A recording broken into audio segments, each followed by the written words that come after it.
Okay, we good now? We good? I mean, that's not a real hype train. That's just. Wait a minute. Well, what? it's not What? supposed to be a real. Apoka 51 gifted a tier 1 sub to Gord 513. All right. No, I want my bacon. I gotta tell you something. Bacon is good for me. The 3rd annual Cringey Awards are hereby slightly delayed. Bacon. I gotta tell you something. Bacon is good for me. We must play the award show theme song No, while you guys do I this. gotta tell you something. Bacon is good for me. While you guys do this, I will play the theme song for the award show. What? Whoa!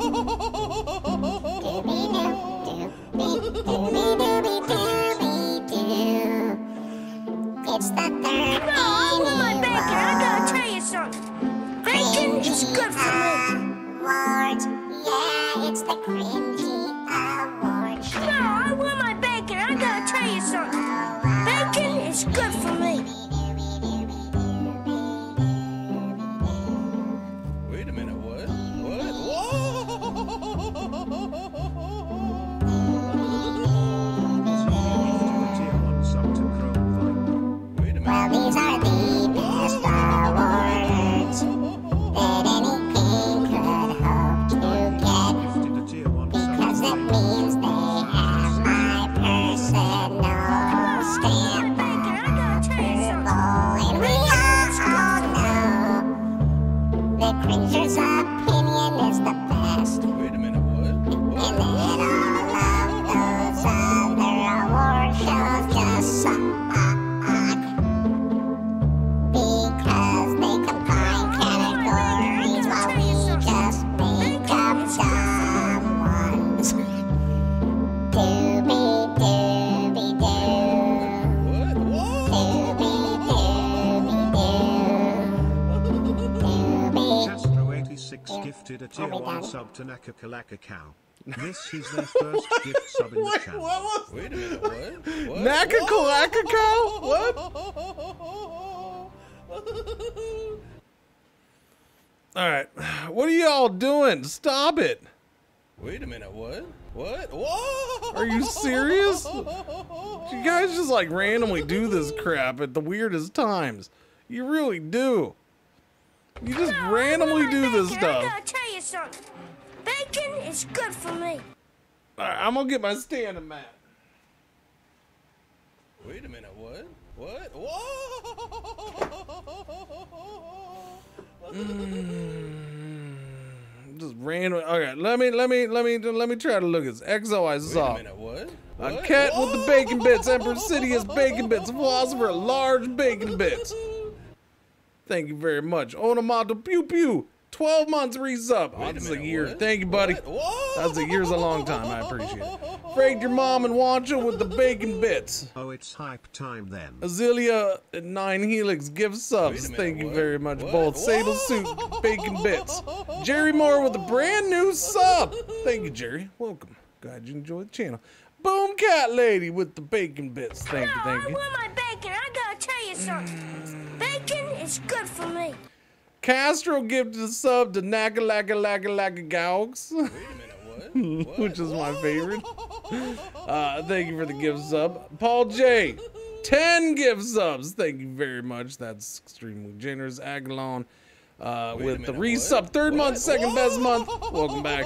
Base snack. 100 bacon bits. Or, yeah, the bacon bits. Control, delete with bacon bits.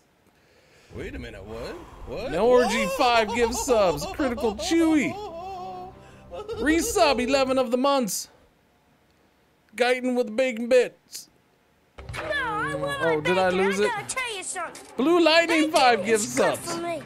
Apoka Zavar bacon bits. Despicov 5 gift subs No, again. I want my bacon. The I gotta Sour tell you something. resub 8 months. Thank you Bacon very is much. good for Sable me. Suit Sanatorium Grita. No, I want my bacon. I Wancho gotta and tell you Philosopher at something. Large with the bacon bits. Bacon is good for me. Alright, come on. Come on.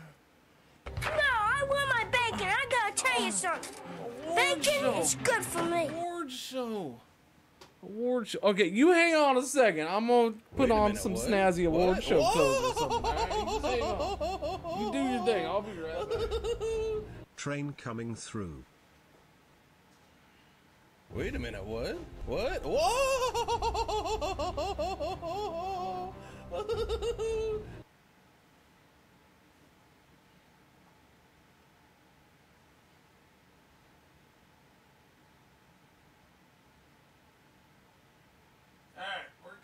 Wait a minute, what? What? Whoa!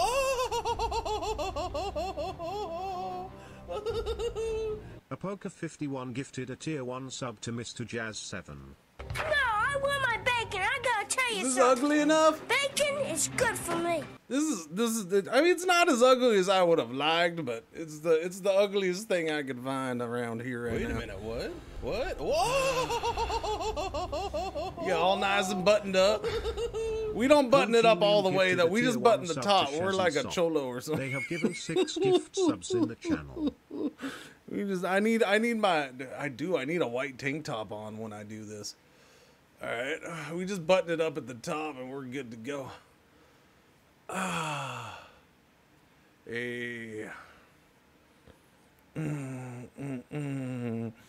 No good, Nick. Resub 10 months. Thank you very much. Try Silicone. 2nd month, best month. Apoga. Give us up. Sable Suit, Bacon Bits. Control, delete Bacon Bits. Dujo gifted us up. Thank you. You know what? Oh, look. I'm a little too far this way. Because I can't, I'm going to be cutting myself off half the time because I move this way too much. I got to move the camera just a little bit. I was wrong when I set this up. Although that means I'm going to have to adjust like every time too. There we go. Wait a minute. All right. What? Whoa! All right, there you go. You're done, right? That says 100% you're done. Stop it. Can we do the award? 10 minutes of this. Paul J, thank you for the gift subs. Control, delete more Bacon Bits. Thank you very much. 10, Paul.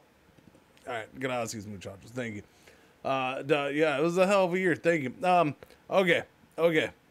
Man. No, I want my bacon. Hang on a second. Tell you something. Bacon is good for me.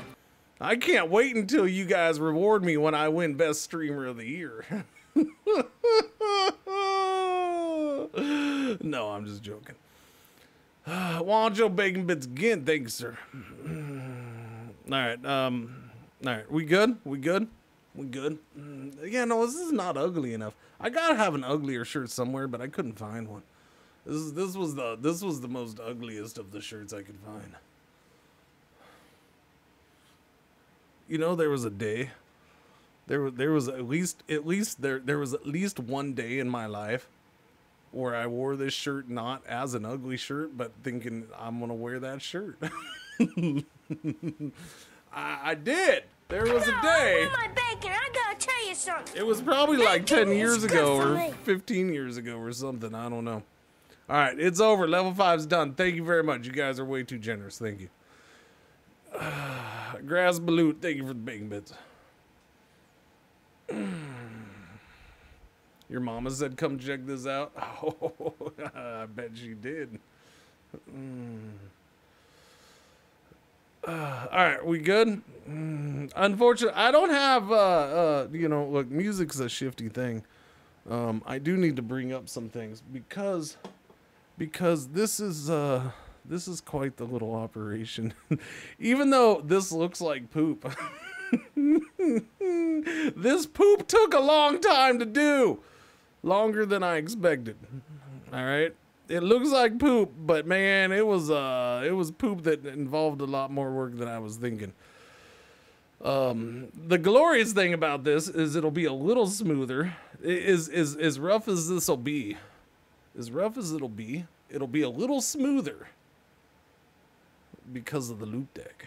Yeah. Now, if I had had more time with the loop deck, as far as owning it, then I could have gotten even more done. But yeah, there was some struggling in producing this poop. I didn't have as much time as I wanted, and then what I ended up doing, I would have thought would have been faster. But yeah, for some stupid reason, it wasn't. All right, so let me fill you in a little behind the scenes thing. So one of the features of Loop Deck is because, you know, it has 12 little buttons that you can program, right? And then the side stuff in that thing, that kind of stuff. But the core, it has the center 12 buttons. But you can swipe and move to the left. And you can keep adding pages and pages and pages. So how many pages did I add just for this? I added 1, 2, 3, 4, 5, 6, 7, 8, 9, 10, 11, 12. I added 12 pages for this. I added 12 pages. I'm gonna be swiping all day, baby. Yeah, no, I set up a lot of stuff on buttons. It was that, or I'm fumbling through OBS trying to click the right thing on and off and trying to time things. It's just, yeah. All right. I could, nah, I don't know. That's shifty if I do that. Here, I could open up Pretzel Rocks. I could do YouTube safe mode. And I could put on some casual background music. Yeah, a little bit. Link to it? What? Loop Deck? I just LOUPEDECK. You can Google it, man. I don't have a link for it. Stations. What kind of music do we want? Chill, background, relax, unwind, and chill.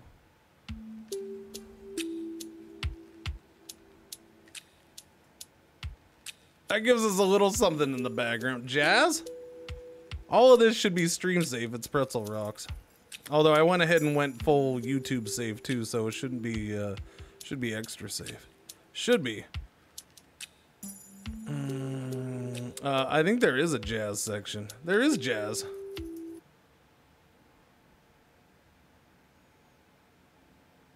Is it gonna play?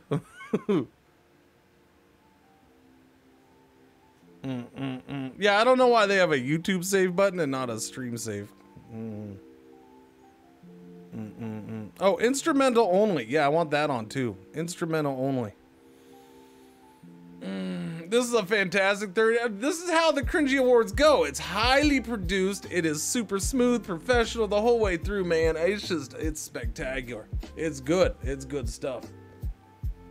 All right. You ready for this? Yeah, you ready? Let me know if the music gets too loud. Here, I'll put that up there just in case. All right, are you ready? All right. So there's a couple things to keep in mind, ladies and gentlemen, and that is that I don't have stuff up. Here, let me bring this up. Okay, so I don't make a thing for this, so we will start out. Keep in mind, these awards are based only upon one thing. This is not all games, because I didn't play all games. The Cringey Awards are based upon games that I have played this year. That I have played, and we all know I only play the finest of the games. And a couple duds. Alright? So, you're not, now, that includes games that I played on stream, off stream, and there is an additional thing that gets slipped in there. Games that Little Man has played, but I never played, but I watched the living crap out of him playing because I was sitting there while he did it. All right. So, and I stipulate that because that does come into play at one point tonight. It does. Tonight? Today. Tonight. We can say tonight. Although it didn't come into full effect. Not like it did a couple years ago. No. Or last year. Alright, so we're going to start out with a couple things because people always ask this stuff. And some of this stuff was directly requested for this. So we'll start out with this. Nope, that's wrong. Hang on a second. Damn it, man. Where is that at? Oh, all that stuff is on? Oh, turn off all that stuff. Okay, I see. I already look highly professional. I already ruined it. All right, so we'll start out with some stats. All right. Only had all year to prepare. Well, I was gonna prepare. I was gonna start preparing hardcore over the weekend. Right. I was getting ideas all ready and ramped up before that, and I was kind of formulating what I wanted to do, shoddy. And then things happened over the weekend that prevented me from getting that extra time. And then even last night, where I'm trying to crunch. Yeah. So this is it ends up being partially a year in review for the channel. This is short though. This part's short. Then we'll get all to the awards. We have too many awards. But since this stuff gets asked and some of this stuff gets requested as an award or whatever, just so people can know because they're interested. So we're gonna do some of this stuff. The couple are basic. All right. Let's see if I remember how to do this. All right. So. Not counting whatever happened today, because I can't freaking add those numbers in, but that's roughly how many follows we had this year, which is actually down about 8% from last year, but you know, whatever, who cares? All right. I don't really care. All right, so that's a quick one. No, oh, I did that wrong. Hang on. There we go. Now it's better. That's better. All right, so stats.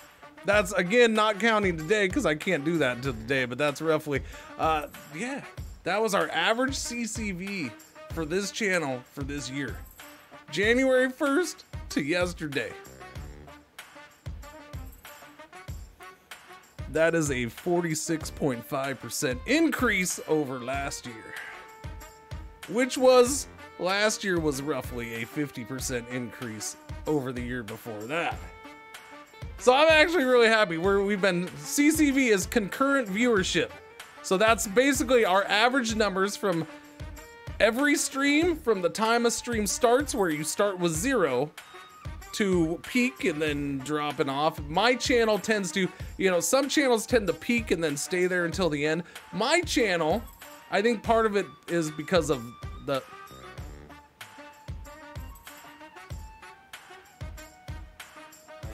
my channel tends to like peak midday or midstream and then drops off a little bit.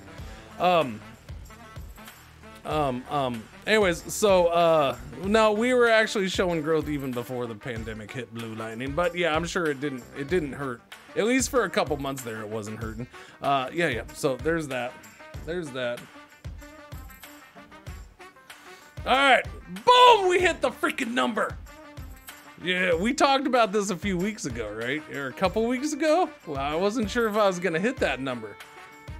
Because you guys saw it. I was showing you something else on the dashboard and people were like, oh, look at them numbers. Look at that number. Everybody was focused on this number. And then I made the comment, it'd be nice to hit 75 million minutes watched by the end of the year. And we did. We hit it yesterday. Or actually, yeah, we hit it yesterday. Or no, 2 days ago. We hit it 2 days ago. I don't know, yesterday, the day before, something like that. So 75 million minutes. It is. You know, but when we were talking about this, we also joked that's like a week for Co-Carnage. Or somebody, or Burke, I don't know. It's probably like a month for Burke or something, I don't know. But I'm pretty happy with it because it ended up being, this was also a 48% increase over last year. 48% increase. Last year we just got over 50 million minutes watched. It's crazy. Average viewership up 46, minutes watched up by 48%. It's almost like those two things are linked.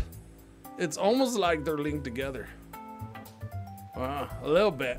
It's almost like they're linked together. All right. So I don't have these actually don't show up, but I will tell you what these are. Because this, you can play along with this. This was definitely one requested. Game with highest average viewership for the whole year. Okay, so here was the cutoff for this. I only included games where I played more than 15 hours. Because that meant I streamed it more than twice.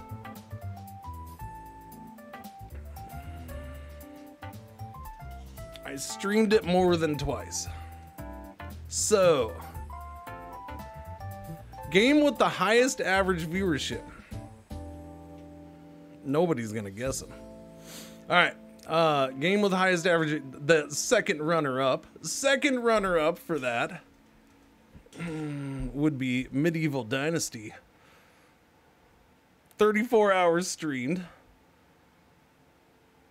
646 CCV, average viewership.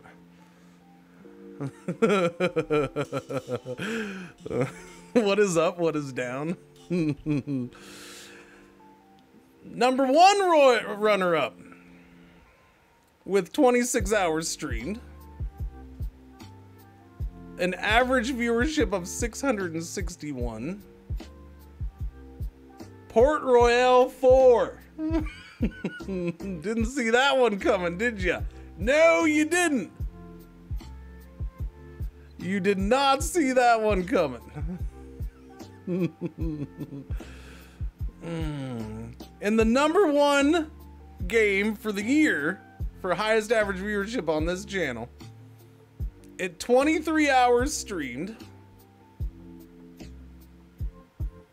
with a mark of 741. That was last year, psych. 741 average viewership. A recent game. Humankind.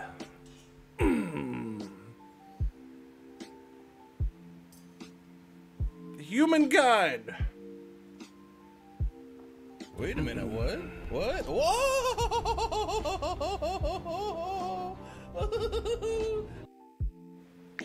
Juicy, thank you for the resub, 9 months. It's a good time to have my baby. This just proves Twitch viewers have no taste. All right, and then let's see. Boom. All right, game with the lowest average viewership. Game with the lowest average viewership on this channel. Number 3, as in second runner-up, was Humankind this year. Well, I mean, I played it. It's not released yet, Bellinair, but I played it. So it made that category at least. Yeah. All right, lowest average viewership. Second runner-up, 40 hours played. 40 hours played. Here's the funny thing. All 3 lowest average viewership games had more playtime than the 3 highest average viewership games. Second runner-up for lowest average viewership on this channel. 40 hours played, 204. Again, there was a cutoff. I had to have played 15 hours or more. That meant I streamed it more than twice, or I streamed it 2 times or more. Beautiful Desolation with 246. Beautiful Desolation. I streamed that thing for 40 hours. That was actually the bigger surprise for me, that I streamed it 40 hours. Beautiful Desolation is a weird little game. Yeah, I actually, there was a category coming up. It ends up being our first official category that I almost made. Yeah. That category changed over time, but Beautiful Desolation was in play for that one at one point. I don't even think I showed up for that. All right, the first runner-up for lowest average viewership. 40 hours played. 245 was the average viewership. That is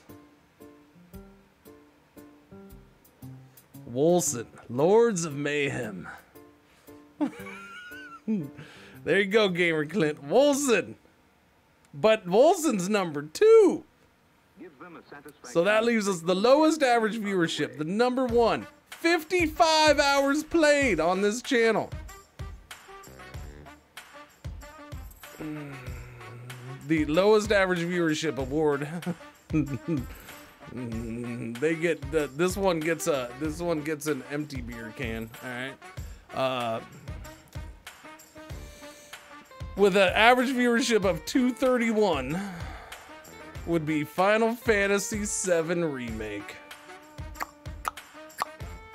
There you go. Final Fantasy VII Remake. That was so good. Yeah, but I mean, yeah, I don't know. Apparently it was the least viewed game on this channel. Apparently, I don't know. What are you gonna do, man?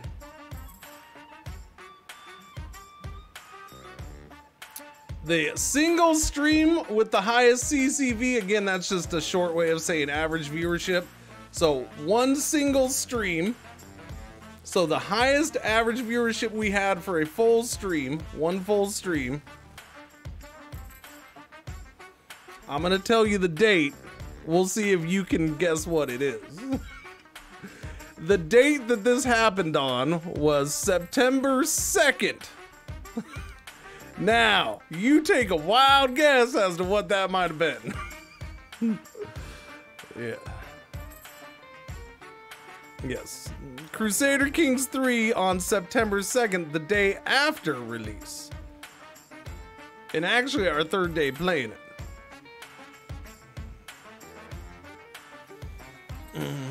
Yep. And then our last one.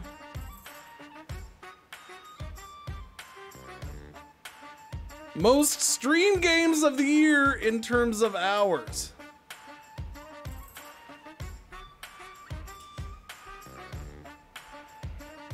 This is actually a tricky one. So, second runner up, number 3, with 130 hours, which is probably the lowest we've ever had for the third place, I would say. Number 3 with 130 hours is SnowRunner. Yes, SnowRunner was one of the made the top 3 for most hours played, most hours streamed this year. Now, number 2 and number 1 become interesting. Number 2, as of yesterday, had 221 hours. And that would be RimWorld. But we just played 3 hours of it. So that puts it at 224. Number 1, as of yesterday, at 224 hours, was Crusader Kings 3.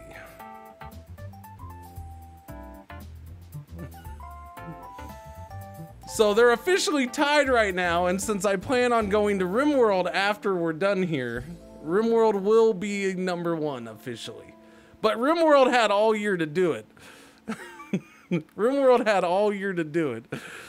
And Crusader Kings only had since September, so you know, there's that.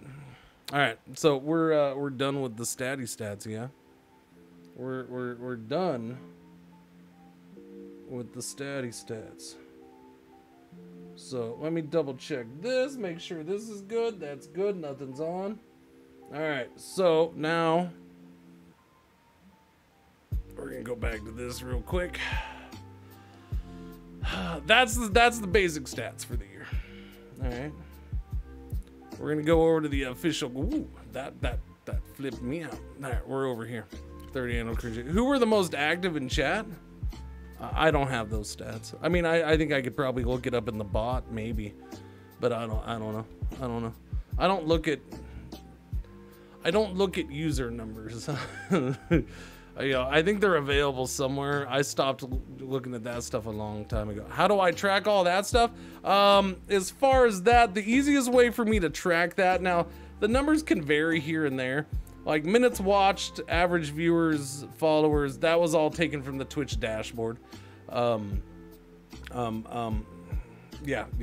Funny thing about followers, like if I go look somewhere else, so those are actual follows. I actually had roughly probably about 2,000 unfollows throughout the year too. So like if I go look at another site like Arsenal, it'll take away, it does like the total, you know, plus minus the, you know, unfollows, So it gives you a total number, but I go by the new or the new follows and stuff like that.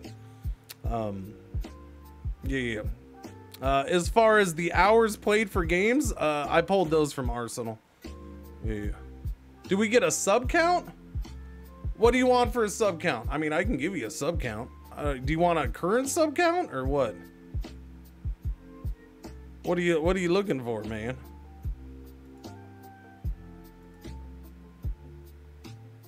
I don't have a fancy little page for that, but I can give you a sub count. Peak sub count?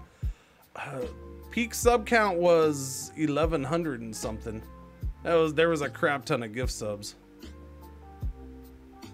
Current sub count is like 900, I think.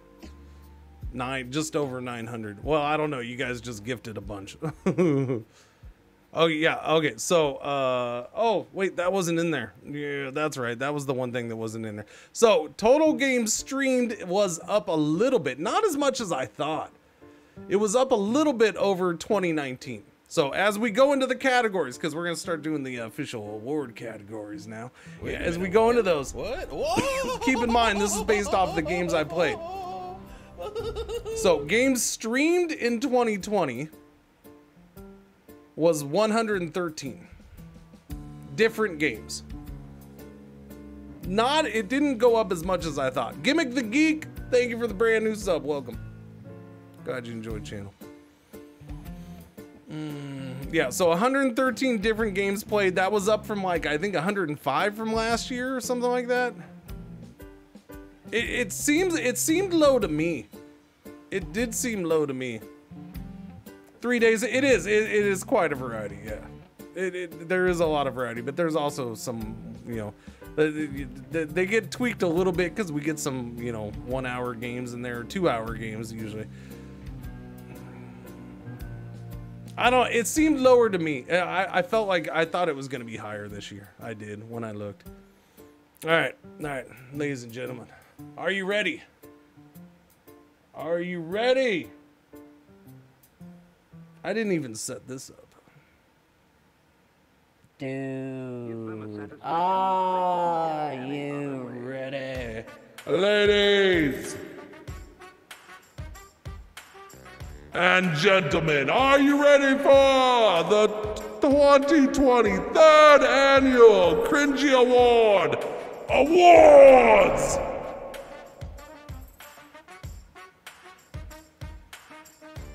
They were supposed to be cheering there, but the dog is asleep, so yeah, no cheering because the dog's asleep. All right, let's get going. Let me go to that page. All right, you ready for this? Wait a minute, what? Whoa! Well, now we gotta wait for Schmookle. Insert Miles cheering. Schmookle, resub 17 months. Thank you. Welcome back. All right. First up, most charming game. And you're like, Cringer, what's a charming game? And I'm like, I don't know. I made this category up. I did. I had several games that looking through the games I played, I'm like, I need another category. I do. And so there was several games that I'm just like, I just really enjoyed that game. Is that game like a top 10 game of the year or game of the year? Not really. But I really liked the game because it was either cute or just nostalgic or whatever. So charming was the best word I could fit into that. All right. Charming was the best word. So I will only show something for the winner, but I will tell you the runner-up for this category was Cosmocrats, which was a small little game, short game. It wasn't super long, but I enjoyed the living crap out of the game. It made me laugh many times, and I was digging it. I was digging it. Ostriv didn't come out this year, so why you would think Ostriv would be in any of this? Again, okay, let me stipulate that too. Unless the category specifically says early access in it. These games, these awards are only for full release games. That's it. Unless I made a mistake or two. Which is possible. Oh, I double checked one earlier. We were okay. Kind of, sort of. But these are all, yeah, full release games. I'm not one of those fake award shows that freaking give awards to games that aren't out. And if it's in early access, it ain't out to me. It's not a done game. It shouldn't be judged. Should not be fully judged. It can be partially judged, which we do a few times today. Okay, okay. Okay, there are early access categories, but they're separated. They're separated, okay? Early access has its own categories. All right, so that was the runner-up, Cosmic Kratz.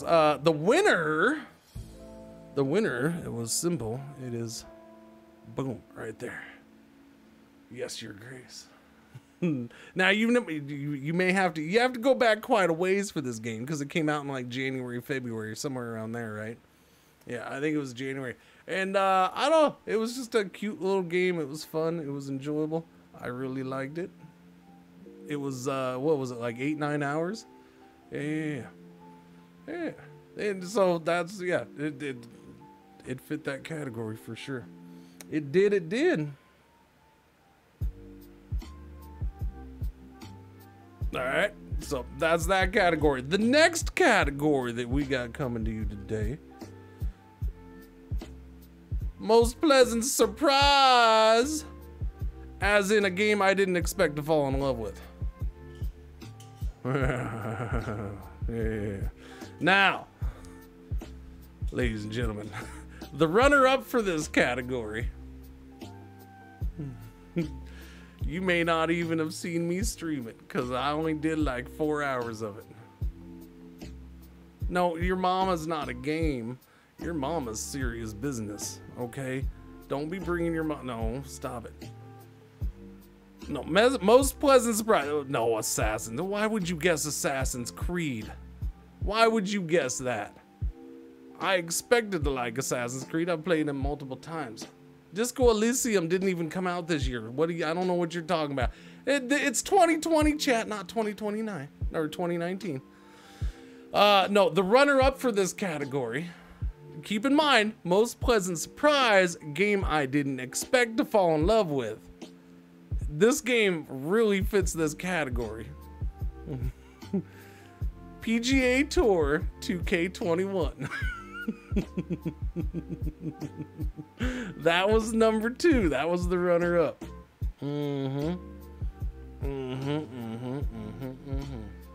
Because I had a blast with that game. I played it off stream when I could too. That has 21 in its name. I know it has 21 in its name. Yeah, golf. I didn't expect to be out of nowhere. I'm playing a golf game. It wasn't sponsored. In fact, that was a game where I'm like, man, I really want to play that for some reason. Why do I want to play that? And I debated it for like a week and a half or something. And I'm like, you know what? I'm going to send them a request. And in my request, I said, look, I might be able to find 4 hours to stream it. That's it. Because this game's not normal for my channel. And, but I could guarantee 4 hours of it streamed. And if you want to give me a key, cool. If you don't, I'm fine with that. They gave me a key. I streamed it for 4 hours and I had a blast with it. All right. So the winner of this, most pleasant surprise. Looking back, you might find it hard to believe, but I didn't expect to like this game that much. I definitely didn't expect it to be my 3rd most played game of the year. SnowRunner. That was an easy win. Honestly, that was I didn't expect to fall in love with that game. Not at all. It just, it hooked me. It hooked me, baby. It did. It did. So congratulations to SnowRunner. You get to look at a fine can of beer flavored jelly beans. That goes out to you. It does, it does. It hooked the trees. It did. It hooked the trees. Yeah. With the winch. Ladies and gentlemen, remember that it's a winch, not a wench. A winch. All right. Big difference. All right. SnowRunner really did help get through a lot of the slog. Yeah. Oh yeah, RB. It was a fun game. There you go, Jormungandr. There you go. Look at all the auto mods. All the auto mods not approving that. A psych, no. I'm sorry. The next category is... That didn't work. Okay, whatever. We're just rolling. All right, no animation that time. Best free update. Best free update for a game. Best free update. Not DLC. Free update. Just random free update.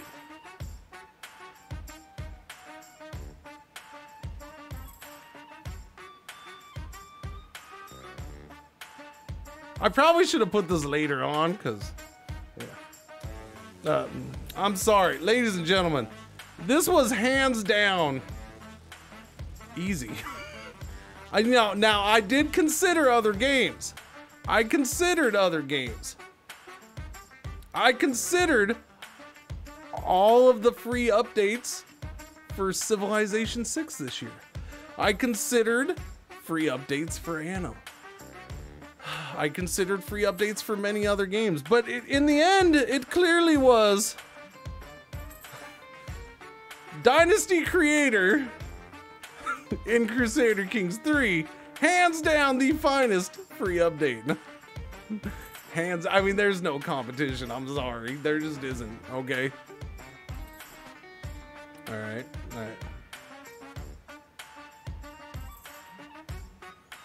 All right. Next category. That's gonna be most disappointing DLC, as in paid DLC, one that people paid money for, but I didn't because I did. I actually did pay for this. I did pay for this. Most disappointing DLC of the year. Oh, disappointing.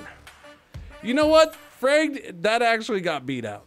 It actually did. You know, you're not far off. That probably would have been runner-up, number 2.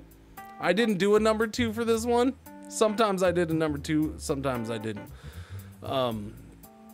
Yeah.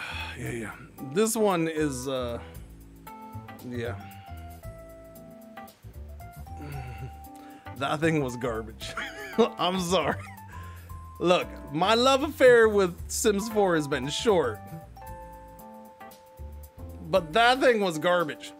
Snowy Escape was horrible. It just wasn't good, and I paid for it, man. It was horrible. I regret paying for that one. I will not jump into buying Sims 4 stuff after that one, because that was just half-assed. Yeah, it wasn't good, man. So we won't dwell on that. We won't dwell on that too much. So I hated that DLC. It has nothing to do with who the publisher was. Yeah, Drith. It has absolutely nothing to do with the publisher. It has to do with that DLC was garbage. The skiing was pretty cool in it. It was a pain in the ass, man. Next category. Most improved game of 2020. Now this category, for the most part, unless it came out early in the year, this is basically for games that had already been around, but it continued to improve this year. It continued to improve.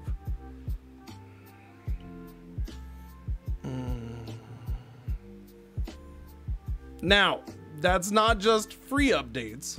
That's just whatever content it added. Whatever content it added. I think some of you are quite wrong. The winner for most improved game of 2020, without a doubt, in my opinion, is all that matters at the Cringey Awards. Civilization 6. Yeah. They've added so much content to this game this year. This game, they've added a crap ton of content to it. Paid and free. Paid and free. They've added a lot of content to it. Why did it get that award? I literally just told you why it got that award. And it's added good content. They've added multiple different game modes, multiple different game rules, different map types, multiple different civs. Some of this stuff free, some of it paid for. But they've added a crap ton of stuff. That just literally freaked the crap out of me.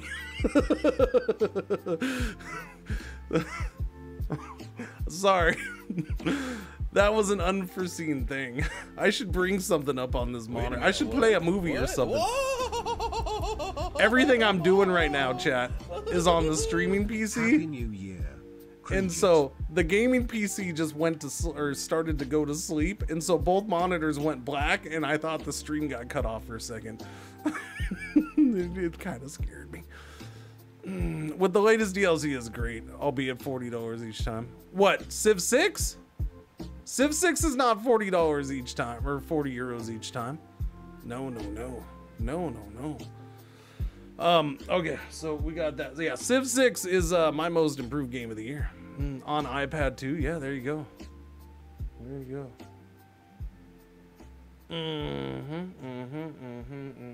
Am I over there? I am over there.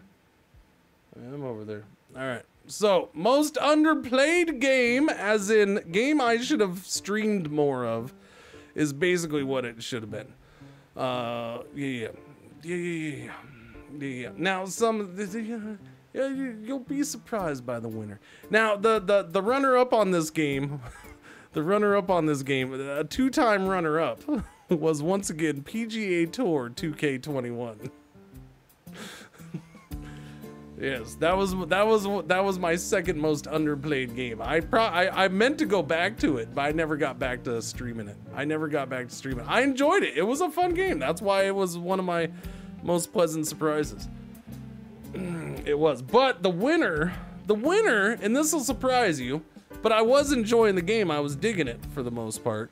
It's just it had an unfortunate, very, very unfortunate release time. And that's Wasteland 3. I only did it for like 7 hours. I think I got seven hours in. And then Crusader Kings 3 came out.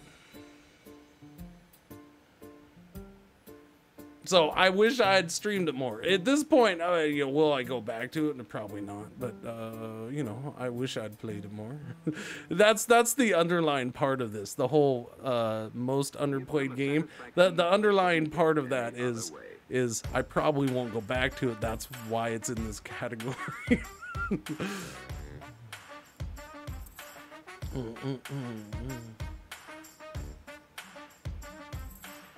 All right, next up, what do we got? Oh no. Oh, this is gonna be so debated. Oh no. Most buggy new release of the year.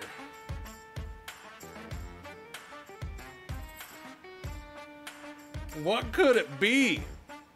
I don't know.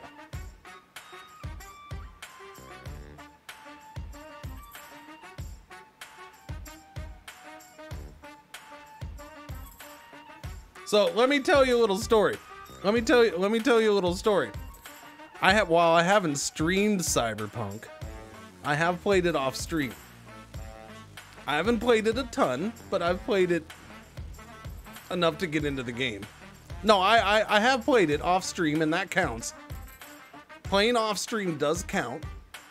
Playing a game off stream, whether I played it on stream or not. This is just based off of games that I played or I watched a lot of Little Man play. Because I just have to be able to have an opinion. Okay, once again, Guyton, Guild 3 is not a game that came out this year. If it did, I didn't play it. All right, so I haven't had that many bugs in Cyberpunk. Not anything that I would, and since I base this mostly off of my experiences, not other people's experiences. No, it didn't win. Cyberpunk is not my buggiest game of the year. No. The buggiest game of the year for me, without a doubt,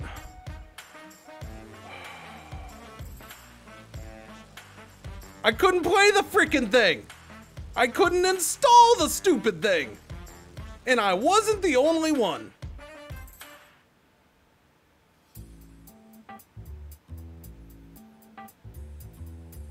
So that's my buggiest game of the year. Most buggy game of the year.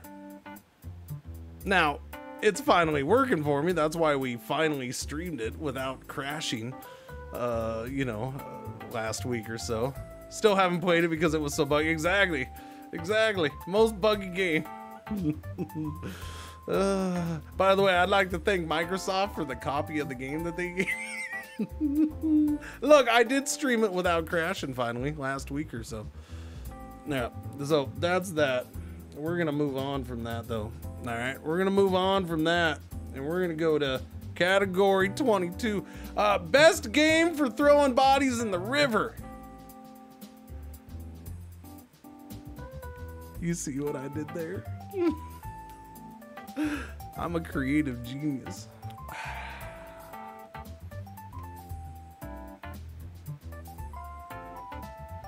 Microsoft winning all the prizes. Best game for throwing bodies in the river. Now I had to think about this a little bit. I did. Because there wasn't this year, because this is a return category, by the way. This is not our first time with this category. This is our third one. Yeah, this is our third time having this one.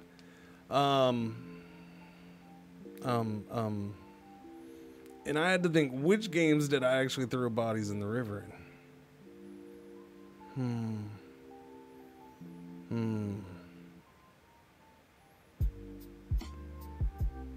And this one. We'll just cut straight to it. Sorry. Desperados 3. No. I went with Assassin's Creed Valhalla. There was lots of rivers there. Lots of rivers. Lots of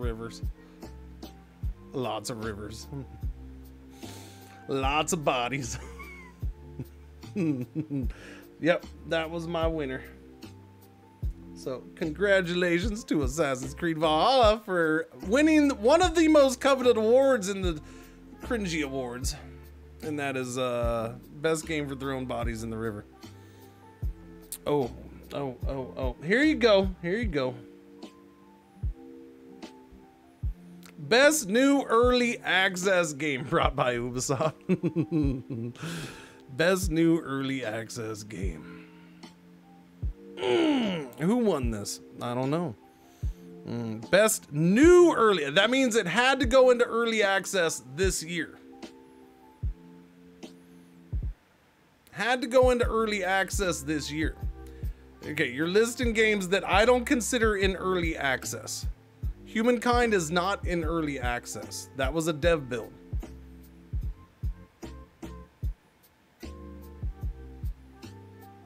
Airborne Kingdom's a full release, I do believe, Shawty.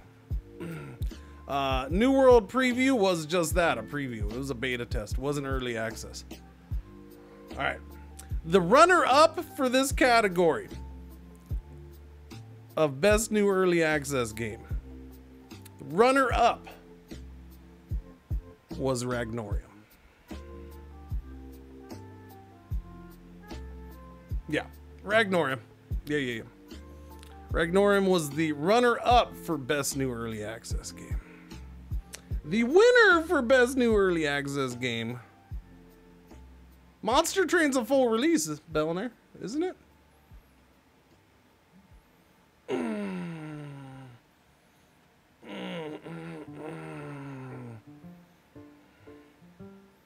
Now, this kind of came down to the fact that when it came out, I couldn't play anything. I mean, I was it was nonstop Bannerlord for a bit. Yeah, it was early this year. Just been playing it again today. Had a lot of updates. It has, and we'll probably check it out sometime. It's been a while. It's been a while. But what, Monster Train? You own Monster Train? Yeah. So Bannerlord to me was just I mean, it was hard to deny Bannerlord Best New Early Access Game. It just was. The award isn't fastest progressing early access game. If it was, then Bannerlord wouldn't win. But the award was Best New, and I jumped in. I had a crap ton of fun with it, and we played it for a lot. I want to say it was top 5 maybe of games played. It was definitely top 10 as far as time we spent in one single game this year. Yeah. All right, so they couldn't get any other way. Most disappointing new early access game. Most disappointing new early. Oh, I'm sorry. Look, I said it's not, and it's not. It's not fair to judge early access games based on their early access gameness. And I will say this flat out. Both of these games, both of the games I will announce for this, as far as the runner-up and the winner, I don't give up on. In fact, the one I have extreme high hopes for still. But when it came out in early access, I was extremely disappointed with it.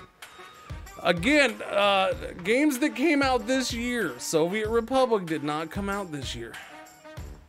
That's been out for a while in early access. The runner-up for most disappointing new early access game is a recent entry. And that's Ancient Cities, a game that I backed. That's my runner-up. I did check it out off stream a little bit. I mean, yeah, okay. You know, hopefully it gets better. Hopefully it gets better. The winner, though, of most disappointing new early. Now, again, I have high hopes for this game. And I know the game has improved as the year's gone on. But when it came out in early access, it was a big giant disappointment to me. Industries of Titan.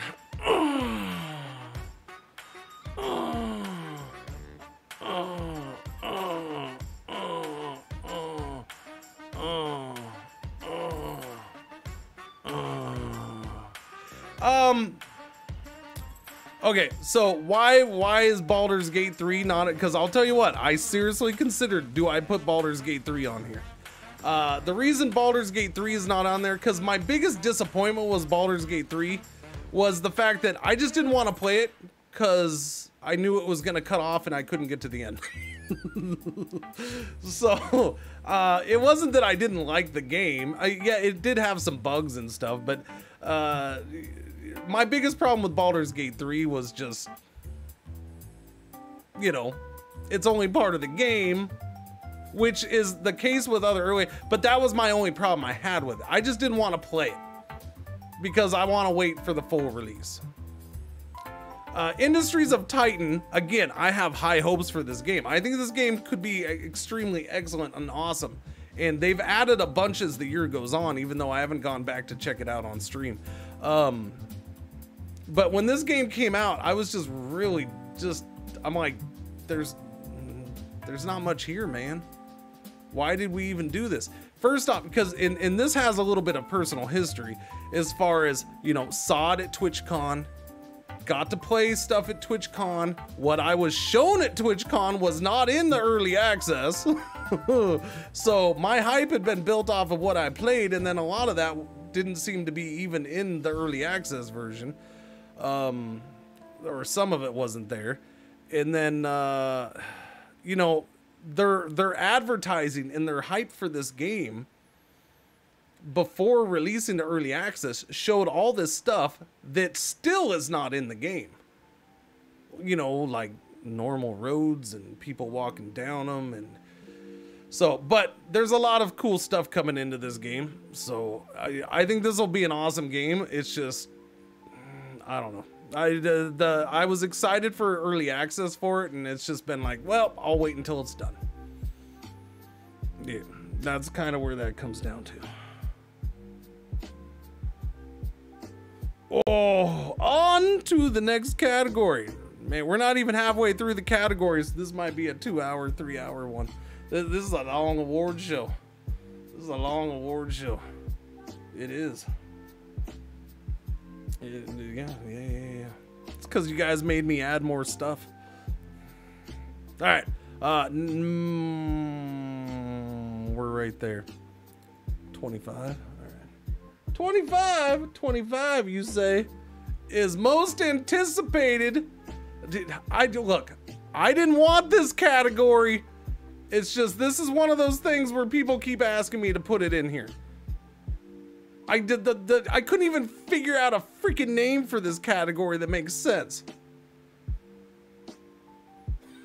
Most anticipated continued early access development. So this is basically, what game am I excited for in going ahead to see development continue in 2021? What early access game am I excited to see continue for 2021? This is not my category choice. So I have two answers. I have two answers. The runner-up, this one actually kind of makes sense because it's not even, this is one where I kind of messed up. Thankfully, I didn't name it a winner. All right. But I don't have a most anticipated early access game of next year, so it works. It works. It works. Timberborn, which technically isn't out in early access yet, but it'll be out in early access soon. And Timberborn is just, it's an interesting little game, man. It's a goofy, cheesy kind of situation, but it's actually kind of quality. And I had fun with it. So I look forward to seeing where that goes in 2021. I do. Seeing how that develops. The winner, though, without a doubt. Without a doubt. I want to see where this game goes. Yeah, no, I know I'm on the Steam. Yeah, I know I'm on the Steam page. I know I'm on the Steam page. I'm on the Steam page for this. I know. But I want to see where this game goes. That's all this category comes down to. What am I interested in? I mean, I'm interested in a lot of other things, but you know, Industries of Titan could be in there too. It really is. Even though it's most disappointing, I could throw that in there. There's a lot of games. If it's early access and it's something I've played, I'm pretty much interested in seeing where it goes. That's why I played them. But again, this was not necessarily my choice for a category. I'm a little salty, but I put it in. I put it in.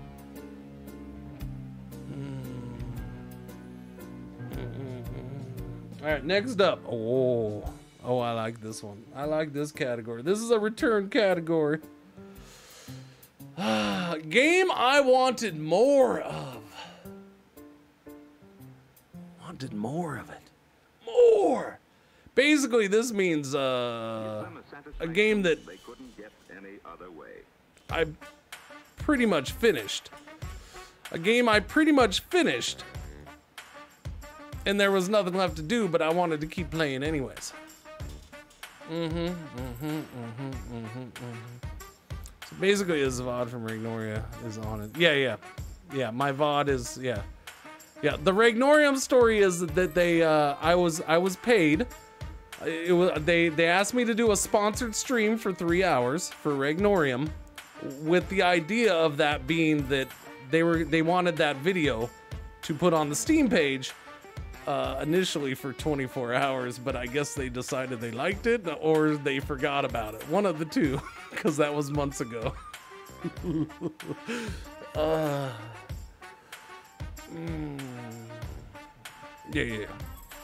Yeah, it was months ago.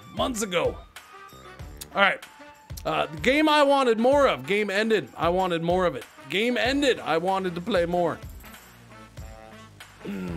Number 2, the runner-up for this category. Now, we'll see. Some of you might have good memories. Technically, I didn't finish this game on stream. I did finish it off stream. But it was only like 20 minutes that I had left to do before I finished the game on stream. And that is Carrion. Yeah, Carrion. If you don't remember Carrion was a little indie game that you were like a little alien monster that ate people and grew. And it was quite fun. It was enjoyable. Growing and getting more powerful. Yeah. So that was my runner-up there. The game that I wanted more of the most, though.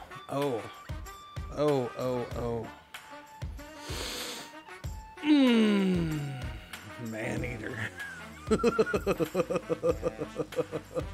I just had way too much fun playing that freaking game, man. I had to. It was too short. I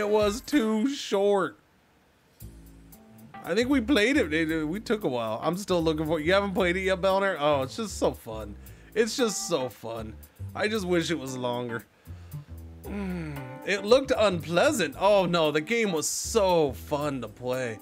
It just was. It ended up being exactly what I hoped for. It was a blast. It got a little crazy towards the end, a little OP, but it also, that part didn't last that long. It was the whole build up to that was just so good. Oh yeah, no, it was great. And I wish the build up had kind of lasted longer. Yeah. Eating lots of man, indeed. So congratulations to Maneater. You can look at my can of beer flavored jelly beans. That's your reward.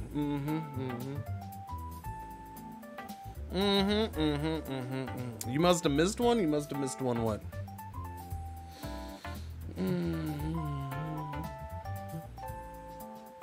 Must have missed one. What? Hey, if you're just joining us, welcome to the 3rd annual Cringey Awards, the greatest, most premierest award show of the year. Yeah. I mean, the amount of time it went in just to make this right here.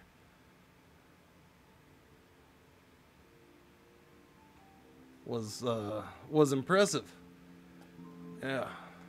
Now you're looking at this and you're probably like, Cringer, you did that in like 5 seconds. And I'm like, no, I paid an artist $500 and I've been waiting months for this to get done.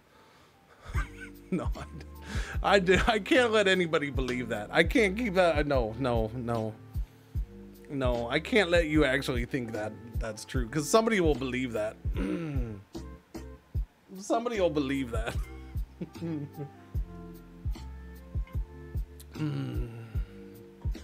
That's a lie. It took a lot longer than seconds, because on every one of these shots, I probably had to do the E over because I kept just not having a little space in there. Because I was trying to do it fast. Yeah, no. So the E's, look at the D. I almost had to do that over, but I left it. The E's were hard, man. They were difficult. All right, those took time. All right, what's our next award? What are we going on to? Game I wanted more of. We go on to this is an interesting one.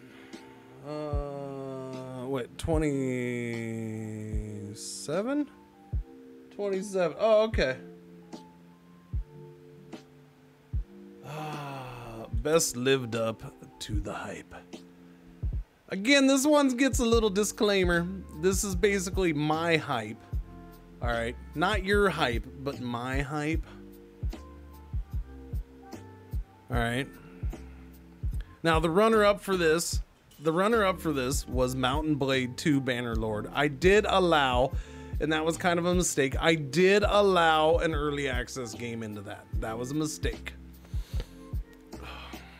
But it was just the runner-up, not the winner. Yeah, no, you all know this one. Boom. There you go. Done.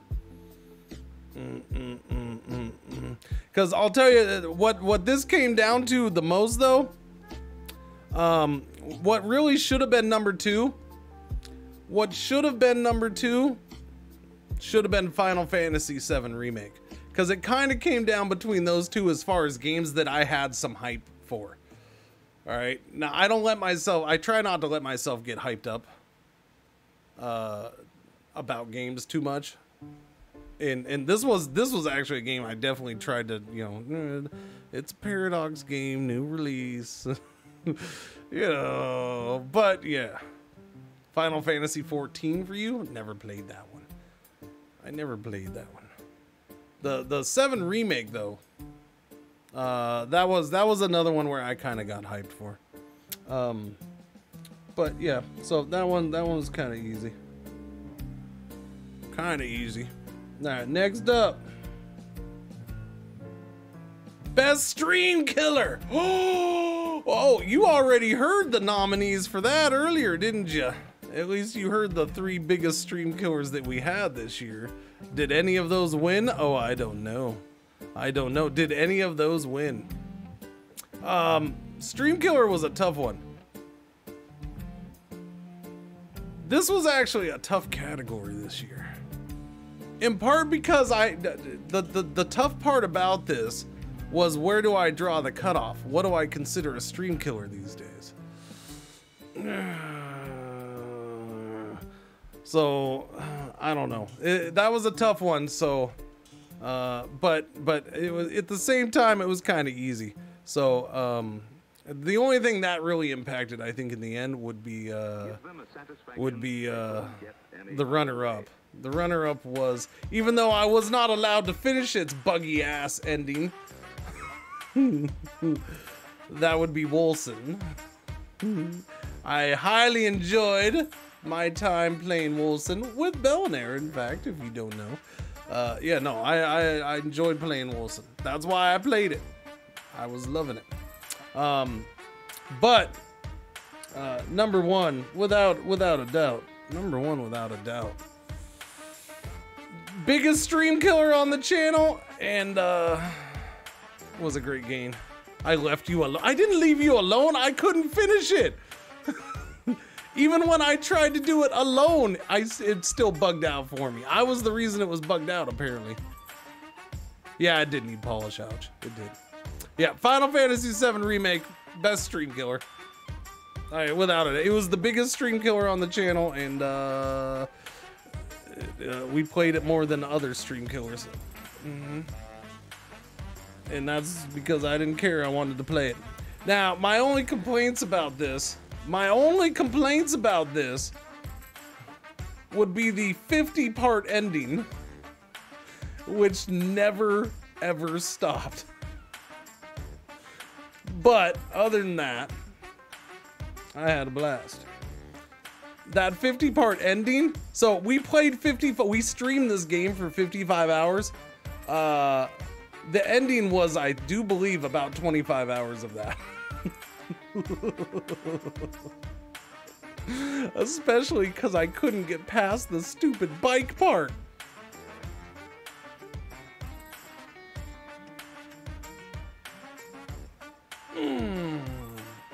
Yeah. Wait a minute, what? Orga! Good timing. 50 hours of it, pretty much, man. Can't kill this. Pretty much. Thank you, Orca. Thank you for the resub. Welcome back. 37 months. Spectacular. All right, next up. Next up. We're getting there. We're getting there. Uh-oh. Uh-oh. Oh. Most addicting game of the year. What could it be now? I don't know. What could it be? What could it be? I don't know. Oh, what could it be? What could it be? What could it be? You are all freaking wrong. Wrong. Wrong. Wrong. Everybody's wrong. Wrong. You're all wrong. You're all wrong. Runner up, I guess I threw it. Runner up, I suppose I threw in Crusader Kings 3. I suppose. I didn't really think much hard about it. I figured, hey, I'll throw in Crusader Kings 3. But I could probably do other ones. Most addicting game of the year was finally just guessed in chat. Monster Train. You have no idea how addicted I got to that game. Just because I didn't stream it 5 million hours. I was addicted like a mofo to that game. That was like a crackhead grandma who just figured out what Candy Crush is on her phone. I could not stop playing that game off stream. Could not. Could not.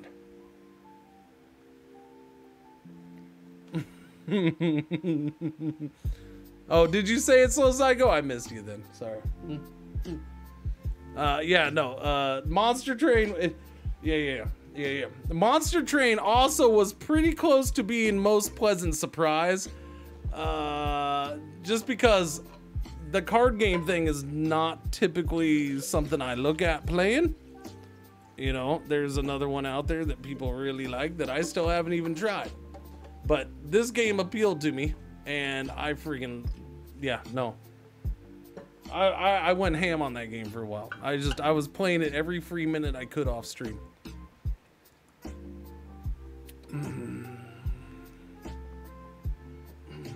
So that was definitely my most addicting game of the year, without a doubt. Without a doubt. Oh, I gotta go to the next page. Swipe to the next page. Swipe to the next page.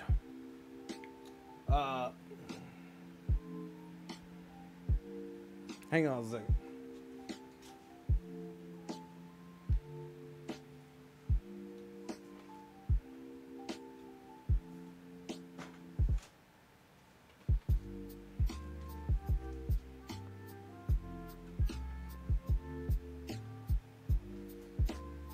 Yes, ladies and gentlemen, I would like to make an announcement. This stream, the Cringey Awards, as we reach the halfway point, has been brought to you by, not a sponsor, Loop Deck. Without Loop Deck, I wouldn't have been able to do this, even in my half-assed way. Thank you, Loop Deck, for making an awesome product that's better than the competitors that I am glad to get rid of. Alright, that's our commercial.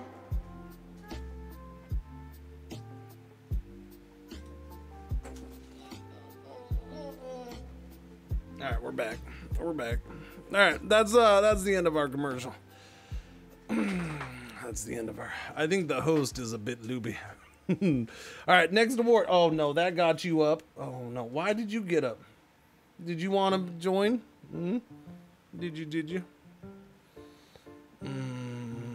Google it. As many times as it's been asked, somebody could have Googled it already. LOUPEDECK. Look, I'm not sponsored. I'm not paid to freaking link you to it. You can Google it.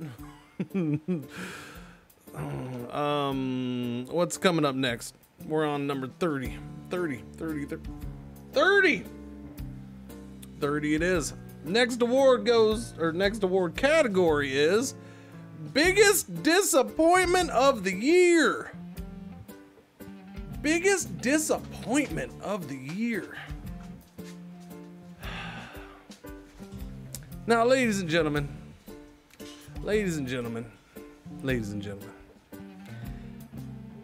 this was the year in which this okay, I like how Captain Darwin slipped in Wonder Woman 84. You know, I might, can I amend this from a game/movie awards just so I can slip in Wonder Woman 84? Biggest disappointment of the year. So you got to keep two things in mind. One, this is my opinion, which is the only opinion that matters because I am glorious. And two, it's games I played. All right. And before I announce this doesn't mean I didn't like the game, because I had an absolutely hard time picking this category this year. I looked at the games that I played, 113 different games, and I went through almost every one of them. I'm like, I enjoyed that. I liked it at least a little bit. There wasn't a game that I really hated this year.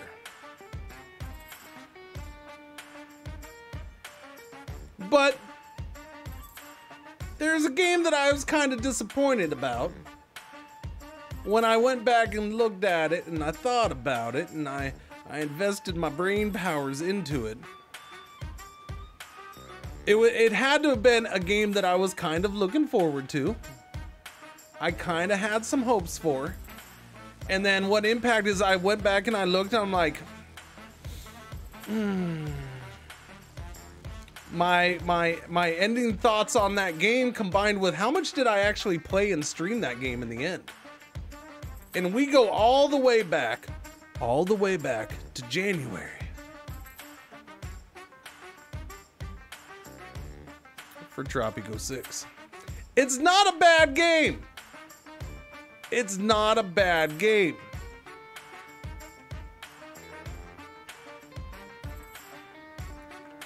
I just wanted something more and something new out of it. I wanted more out of it. I only streamed it one time. That's a Tropico game that I only streamed one time. The only other Tropico games I've streamed less is Tropico 1, 2, and 3. No, I think I've streamed 3 more than this. But that's what it came down to. Is, you know, it was an okay game, but that's all it was. It was like, okay, they didn't break Tropico, but they really didn't bring much to Tropico. I understand, you know, they changed developers and all that. Yeah, I don't know. It was kind of a disappointing game. So that wins most disappointing game of 2020 for me. It was too safe. It was. That's a good way of saying it, Aaka. It was a safe game. And I don't even blame them for that, because it was new developers. The new developers didn't really have that kind of game building experience from what I saw of their history. So yeah, it was weird. It was a weird one. All right, let me see. Next category. Oh, Big Dog, I'm glad you're here for this one. This is a fan favorite. This is a brand new category that is going to be propped up as a yearly category from here on out, right next to one of our other all-time great categories, is best game for throwing bodies in the river, which we already did earlier. This is a new category, and this will forever be part. All right. The game that came out this year, most liked banished. Now, I had to make an exception for this. I had to make an exception for this one. I did have to allow early access to come into play. I did. I had to allow early access into play in for this one. Was it cities? No, it wasn't cities. The winner of the game most like banished for 2020. End Zone World Apart. It's a lot like Vanished. It's just in a different kind of setting. Yeah. Beaverished.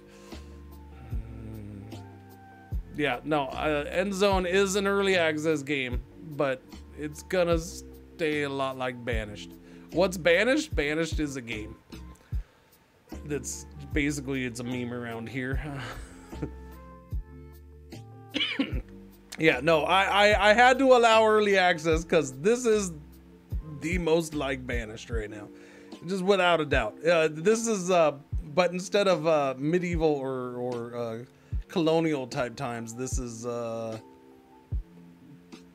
post-natural or post-nuclear disaster times.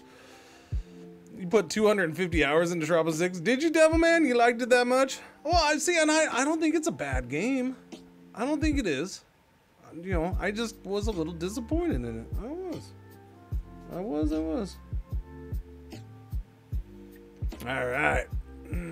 All right. On to the next one. And then we're getting to the, we're getting down to the nitty gritty here. We have 6 categories left. And then we move on to top 10 DLCs of the year, and then top 10 games of the year. That includes DLC of the year and game of the year as the number ones, of course. But before we have these 6 categories, so we're moving along to 32. 32. Mod of the year. All right.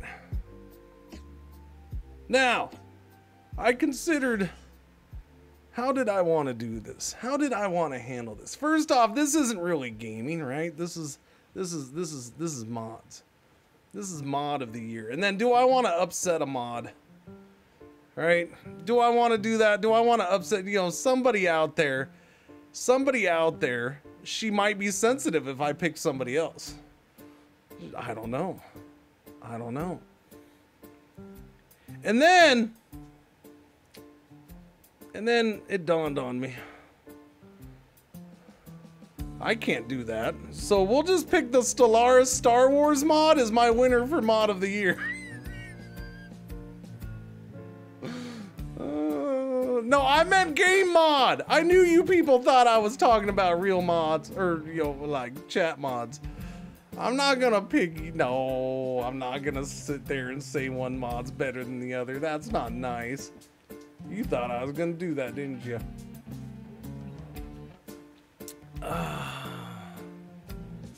CK3 mod that brightens. I haven't messed with really many of the CK3 mods. I only ever did one CK3 mod, so I didn't even look at CK3 for mods. I actually disagree with that. Now, okay, so look. I will do mod of the year next year, but before you get too worked up about it, aside, it was kind of a joke this year because I knew I could get people to fall for what just happened. I knew I could do that. So I didn't put a whole lot of thought into actual mod. I was just impressed that a Star Wars mod came out for Stellaris, and so I figured I'd go with that. You know, I also considered throwing in the one of the RimWorld mods. I don't remember which one it was. The little, yeah. I don't know. One of the I considered a RimWorld mod too. I don't use a ton of mods, so it's but I'll keep track of mods a little better, and we'll try to make that a normal category because it's actually kind of a cool category that deserves some thought. But yeah, 8 without a table mod is the real MVP. All right, so we'll get rid of that. Next up, this was an easy one, no brainer, without a doubt. The best game not streamed. The best game not streamed on this channel this year. All right. But I still know enough about because I either played it or I saw Little Man play it. That stipulation is enough. That stipulation right there, that tells you right there. That tells you right there. All right. Because its predecessor basically won this award 2 years ago? Last year? 2 years ago? Yeah. Game's freaking amazing. I haven't played it yet, but I watched Little Man play the crap out of it, and it's an awesome game. So, it's a great game. Just like the first one. Just like the first Spider-Man. It's an amazing game. I will play it. I won't stream it, but I will play it at some point. Yep. I will play it. Movie was really good too. Oh yeah. No, the movie's awesome. Spider-Verse? Oh, I can't wait for the second one. Okay. All right. This was actually harder than I thought. I had a rough time with this one. Because all of these come down to my opinion in the end. But this one was where I don't know. I had a hard time kind of trying to figure out what I wanted to base this one on. All right. My overlooked game of the year. What this means is a game I think too many people overlooked and didn't play or stream. Yeah. That's what this category is. What I think is the most overlooked game of the year. You hate Spider-Man. All right. But a lot of people play that slightly. That's what I'm talking about. A lot of people played Cyberpunk. All right. So my runner-up for this, the reason this didn't win is because I feel it's just an extremely niche game, but I think it's a game that should still have a few people playing, and that is Shadow Empire. Yeah. That is Shadow Empire. I think it's, I think people look at it and they're not even gonna pay attention to it. Which I get, because it's not an attractive looking game. And, a fistful of beer, keep in mind, this is, Old World is still technically early access, even though it's on Epic. It is early access, as far as I understand it, so it wouldn't have, but Old World could be in the conversation. It could be. I do agree with that. Outside of me and Shen, I don't remember who else streamed it. I think there was a few. But yeah, Shadow Empire, and I'll do more Shadow Empire in the future. I don't know how much, but I will. Shadow Empire is $40. Shadow Empire is currently $31.99 on my store. All right. Wait, hang on a second.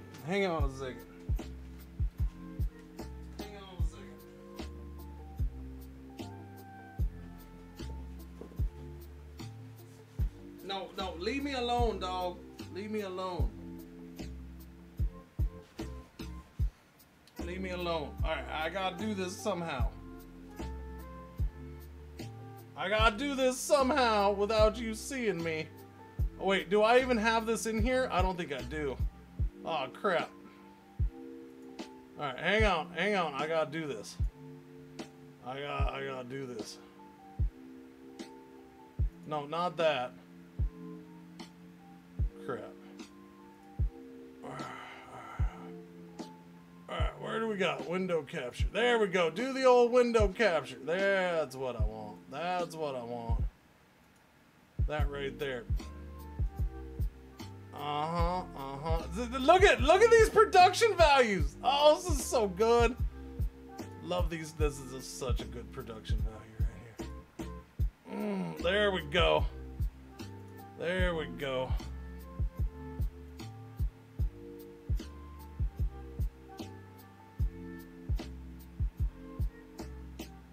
I'll just throw that in there. All right, ladies and gentlemen, boys and girls, children of all ages.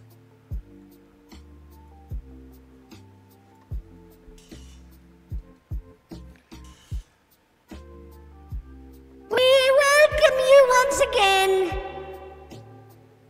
to the 2023rd Annual Cringey Awards.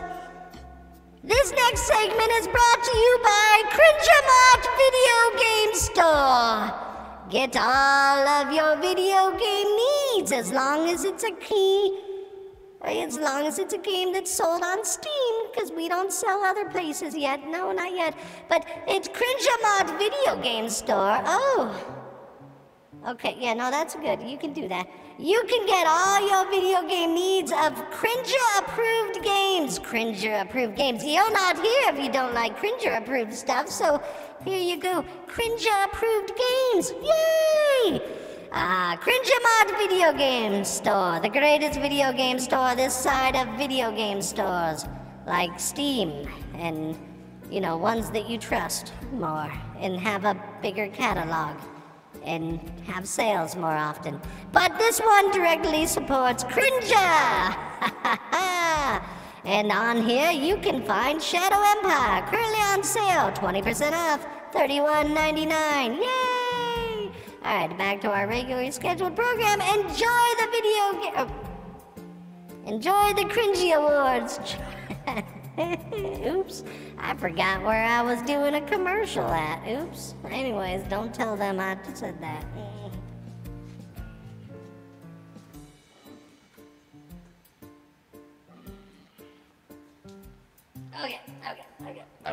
Okay. We're done with that commercial. There we go.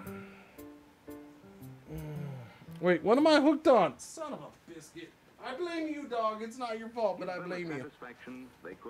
Would you go away? Hello. Hi. How are you? You're not going out. It's only 11:40, dude. Was there thunder again? Is that why you're up?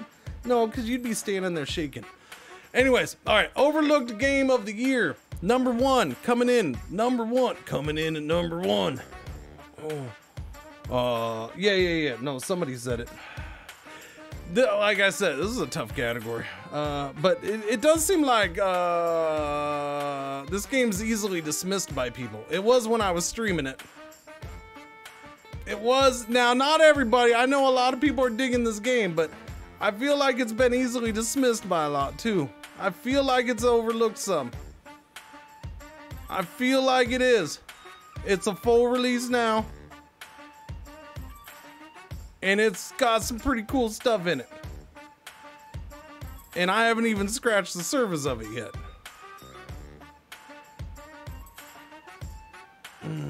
Yeah. I think it's overlooked a little. It's not long heading. No, it hasn't. And I think part of the reason is the timing that it came out, as far as a full release with English. Honestly, but you know, I didn't notice this game really until it came out in English. So I'm not saying it should have built up a big love beforehand, but I think a lot of people look at it as, oh, it's a Chinese knockoff RimWorld, and don't look into it much. It starts out like RimWorld. It definitely changes quite a bit. It does. All right. Oh my goodness, we're down. Oh, I'm down to the last page for the categories. Whew. All right, we got 3 left. 3 left. AAA Game of the Year. Oh my. What could it be now? Dunna.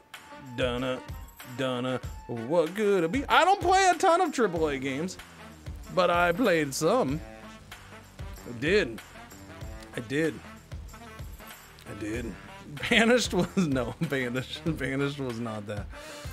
AAA Game of the Year.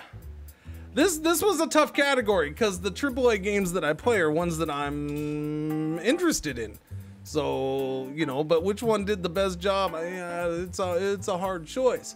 So we'll go over some of those AAA games after I announce the winners, though. The runner-up for this was Watch Dogs Legion. That was my runner-up for AAA Game of the Year.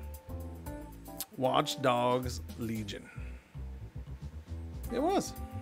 Now, I will move on. I'll move on. Oh, okay. I think that game... No way. Okay. Runner-up. No, that was the runner-up. Sorry. That was the runner-up. My AAA game of the year...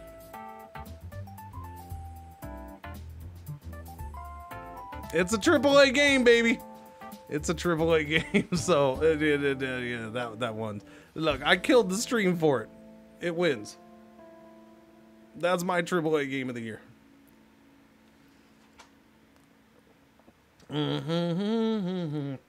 Now, anything AAA, I enjoyed and I liked. So it came down to me picking at certain parts. Look, I loved the Mafia remake. That was awesome. I loved, look, Valhalla was good. No, you want to know what knocks it? I've said it before. You know what knocks Valhalla down in my eyes? That weird ass part where you go up into freaking Thor land. What the hell's going on there? Just stick to Earth, man. That threw me off. Whereas Legion, I just love the world of Legion.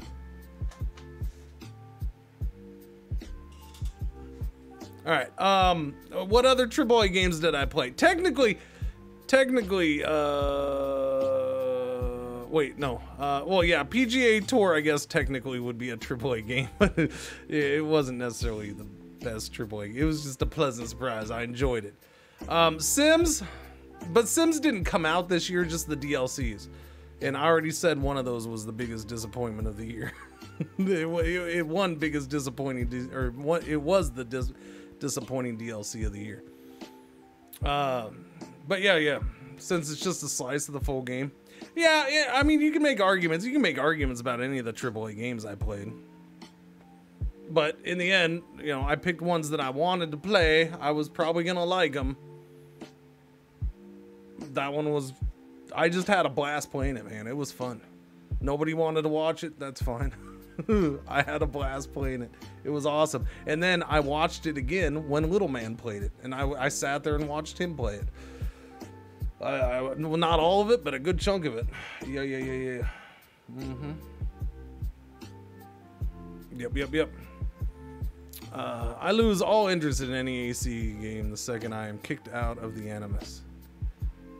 I don't know. See, and with Valhalla, I still really haven't even played that much. I haven't played as much of Valhalla as I have the last two ACs. Part of that was just a time thing. But yeah, I watched Final Fantasy VII full plays on like 7 streams. Oh, you can't play it? Yeah, that makes sense then. Next category, second to last cat. Okay, now here we go again, chat. So that was like the last real, besides top 10 in Game of the Year and top 10 in DLC of the year. That was the last real category right there. These next two were heavily requested. Again, because people want to make this year about next year. and it's a pain in the butt to do. So, well, I'm actually going to get through these ones fairly quick, I think. Most anticipated game of 2021. You look at a schedule of game releases, you see no game releases. So, you know what's scheduled for next year and is my most anticipated game of the year? There's nothing announced. That's not even a game that's announced. Cities 2. Alright, so there's game releases up till April where there's like 2 things listed. That's all you can find out there. So yeah, no, that's easy. Boom. Humankind is really one of the few big games that has a release date for next year right now. So Humankind wins. I look forward to it. It'll be awesome. Surviving the Aftermath probably will come out next year. I look forward to this more. And there's no guarantee Surviving the Aftermath will come out next year. I mean, I'm sure it will, but there's no date set. So, look, I'm kind of going by dates set. That's about it. That's about it. And then next up is, of course, following up that would be most anticipated DLC of 2021. All right. So I considered something, but again, there's nothing announced yet. Not really. There's nothing announced yet. So I almost put in just a blanket because I couldn't think of something. Then I finally thought of something.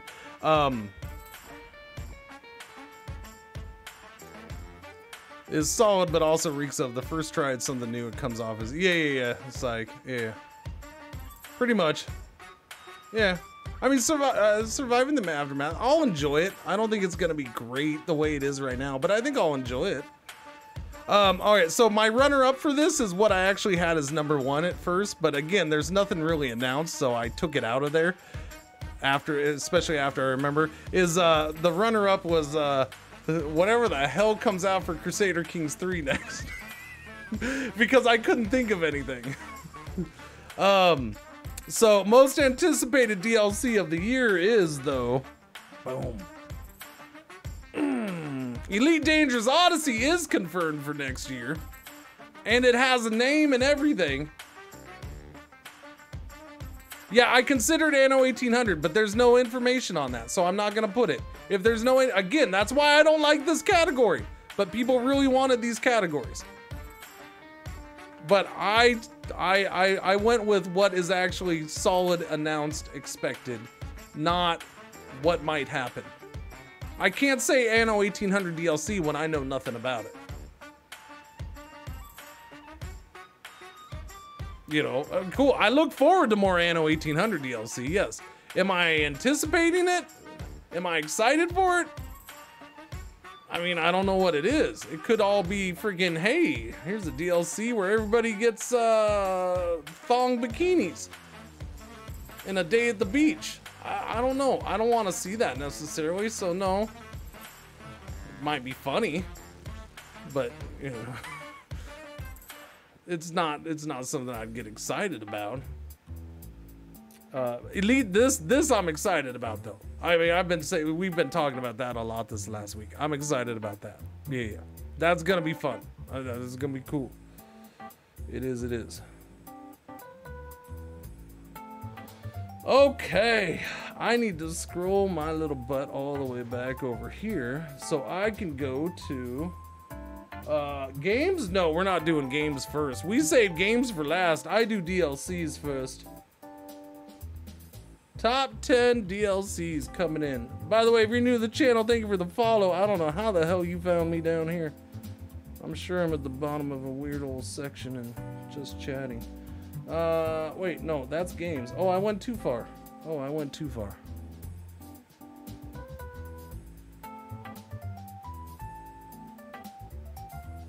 Is that DLC? That's DLC. There we go. I got to the DLC section. Holy crap. Again, I added so many pages to the loot tag. No, I'm swiping for an hour. But it's faster than trying to do everything in OBS and clicky. It's a lot faster. And I can do the dumb little animation thing that I got. Yeah, I can. Which is fabulous. All right, we ready? Okay, so the last two things of the 2020 third annual Cringey Awards would be top 10 DLCs of the year. Which, of course, number 1 would be DLC of the year. And then after that, we will do top 10 games, which there were a couple honorable mentions this year. Top 10 games of the year, which number 1 would be game of the year. So why don't we go ahead and DLC of the year. Number 10. We do that whole fancy backwards thing. We're gonna leave you hanging on suspense a little bit.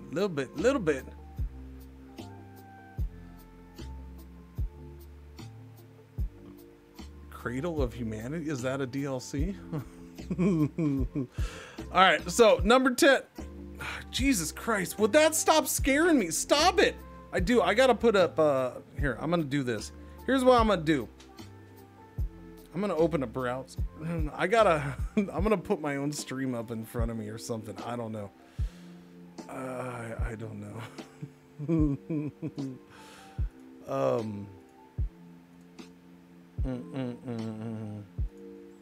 Oh no.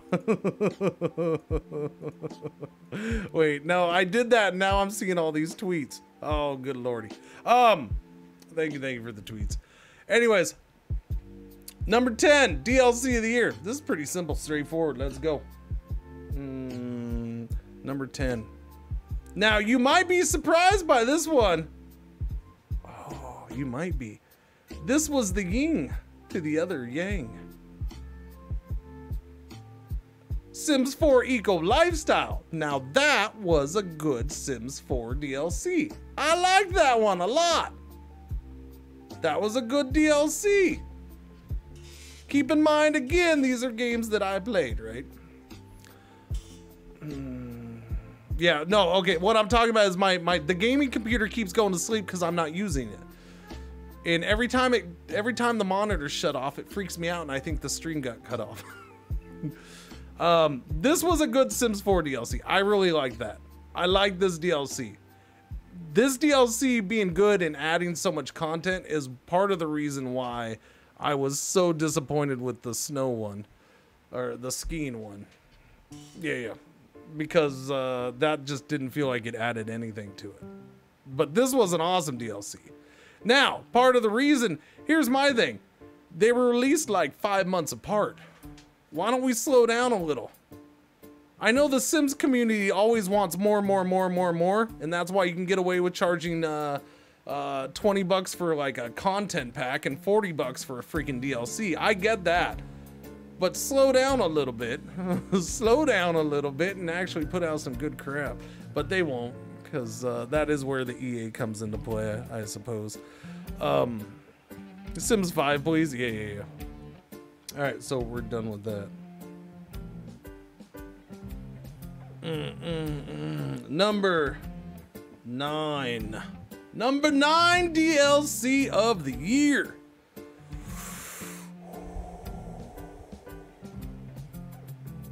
There was a good number of DLCs.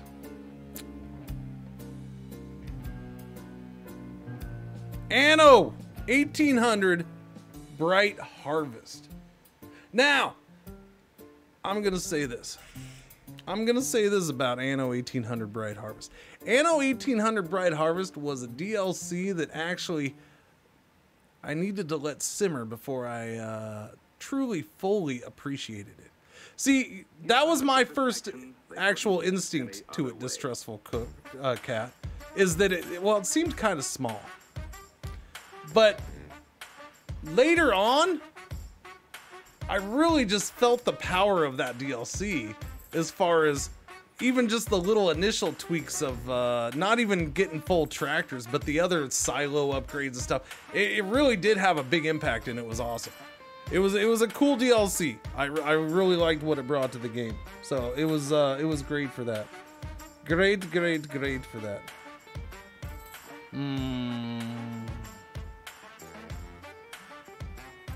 Alright, and then number 8 is gonna be next up. Oh. See, not as, these aren't as contentious yet, huh? Okay. Number 8, so we might get through these pretty fast. We might. Long ass awards show. Hey, it's the premiere awards show, therefore, yes, it's gonna take some time. Number 8 DLC of the year.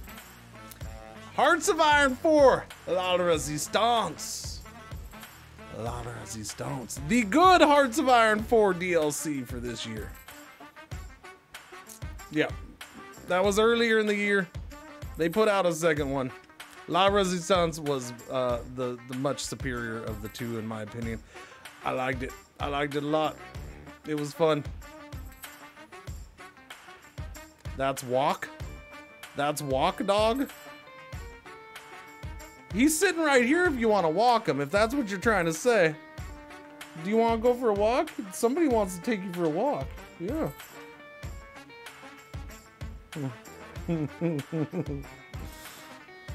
He looks excited a little bit. Yeah, a little bit. Yeah. All right, third annual. Boom. Number 7. We're on number 7, right? Yeah. Okay, number 7. Let's get to it. Boom. Stellaris Federations. Seems like a long time. Yeah, it does seem like a long time ago, Plujo. It does. Yeah, this year was long, yes. Yep. Stellaris Federations. Honestly, the first half of the year was the busiest part of the year. Hey, get off. Get off the blue screen, man. Come on. Stop trying to ruin my award show. All right, yeah, Stellaris Federations. Again, I mean, there's not much more to say. I liked what it brought. I think it was some good changes that Stellaris really needed. Some good additions. So, yeah. Really like Federations, really added something. Yeah, it did. It did. Federations was an excellent DLC.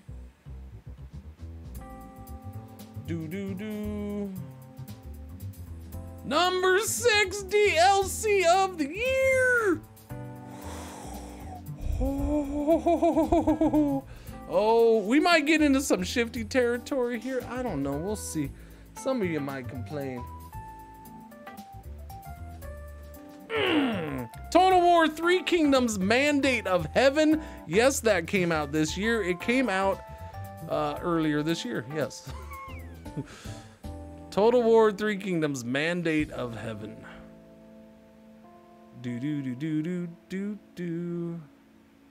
Mandate of Heaven was it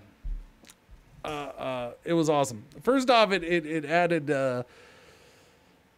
another start period, and Mandate of Heaven would be the one. It added the earlier start period, and it added the Yellow Turbans playable. The Yellow Turbans were fun. It was cool. I enjoyed that a lot. I liked it.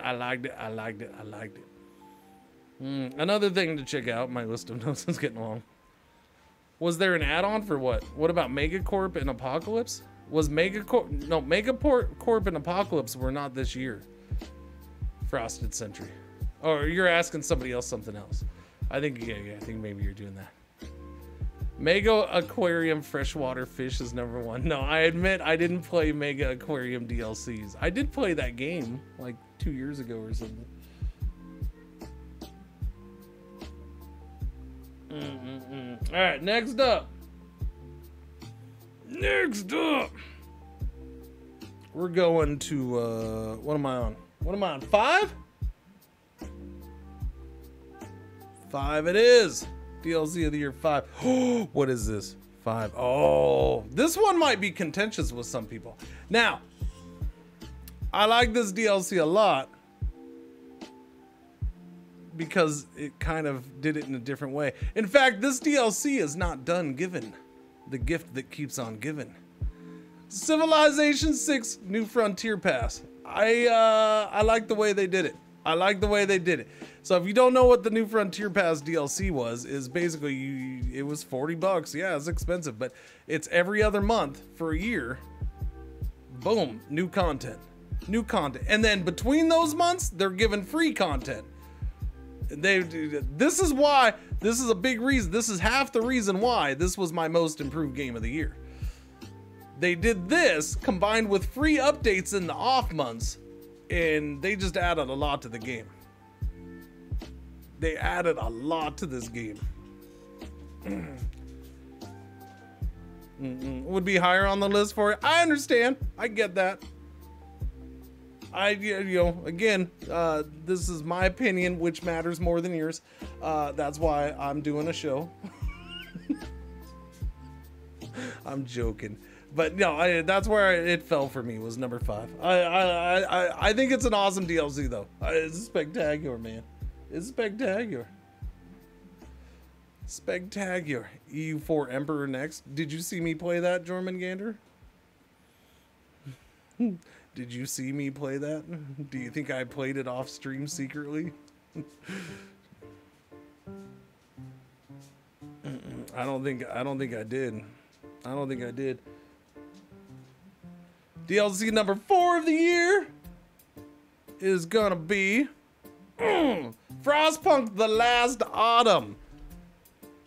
That is not Frostpunk The Last DLC. That was not as good as Frostpunk The Last Autumn. That was the best DLC. That was the best DLC they put out for that one. I like The Last Autumn was cool. What are you doing? Stop destroying things! Go, go! Stop it! What did you look at this? Look at it! You're destroying my whole set. The whole curtain's coming down.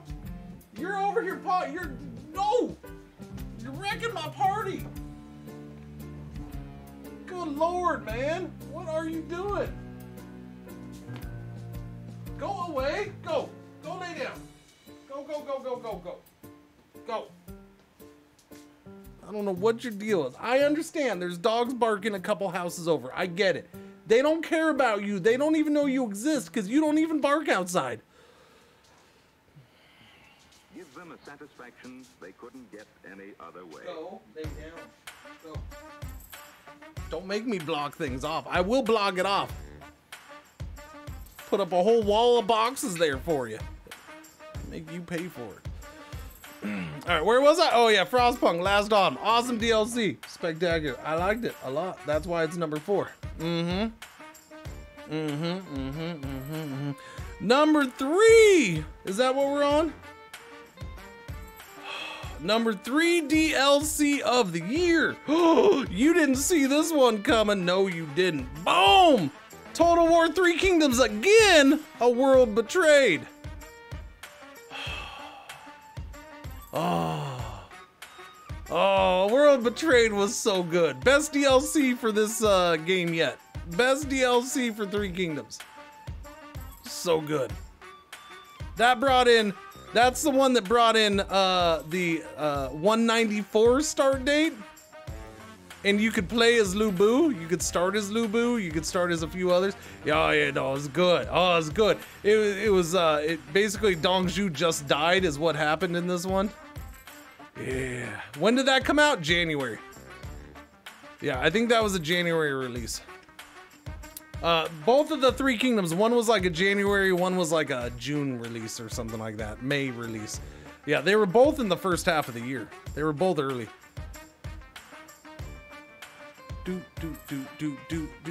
At least my records show January. This one was March. Okay, so this one was March. Sorry. Thank you. I knew it was early. Mandate of Heaven. Okay, that was the January one. Okay, yeah, this one was. Yeah, okay, yeah. Mandate of Heaven was first. Sorry, that was the January.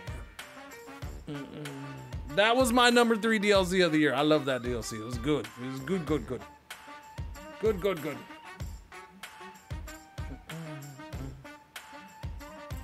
DLC of the year number 2.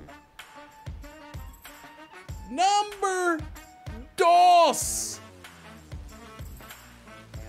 Number 2.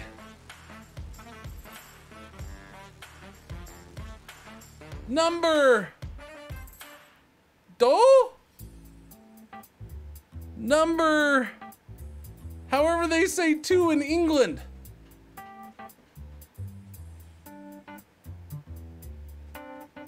They are outstanding, Mish. All right, second best DLC of the year goes to RimWorld Royalty. That did come out this year.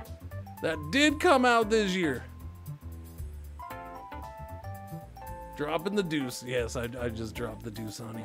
All right, DLC of the year, number 2.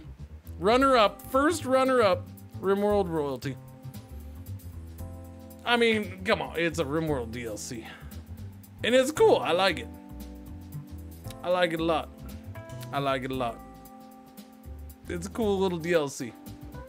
And it honestly, it's a DLC which, it's a DLC for RimWorld that is how a DLC should be, I think. As Torvasker just said, he didn't like it. If you don't want it, you don't need it. It doesn't, it's not like, well, it changes the game, but it kind of adds its own thing into the game. I think it was well done, well implemented, and I liked what it added For sure. For sure. And that brings us to the DLC of the year. DLC of the year. What could it be now? Doo-doo, doo-doo, doo-doo. What could it be now? DMCA takedown right now. Cause I'm sure I sound like another song. Yeah. No. Some of you know what it is. Cause you follow along a little too closely. Boom. Anno 1800 Land of the Lions. Oh, such a good DLC. Such a good DLC.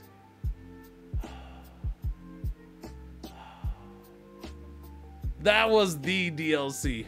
The DLC of Anno 1800. Just, it was fun. It was fun. And it was so freaking long. The thing was gigantic. Gigantic. Yeah, it was a big DLC. It was fun. It brought new stuff. It was cool. I liked it. What happened in that DLC? You opened up a whole new area to play in. And then you had the story based around the king of that area. You had a whole different biome and buildings that went along with it. Yeah, it was a whole lot of stuff. It wasn't the first DLC to add a new area, but it was the best area that they added. Which is saying a lot, because I love the big continental island one, because it's a big giant continental island. But this was my favorite area. I liked it a lot. Yeah. So that's it. That's our DLC of the year. Oh, I mean, congratulations. Here. I give them a beer jelly bean award. There you go, Anno. Congratulations. This is yours to look at, because I ain't shipping it to the developers, because I don't know how to do that, and I want to eat my jelly beans because I'm a fat man. All right, so that's it for that. Next up, last section, chat, last one.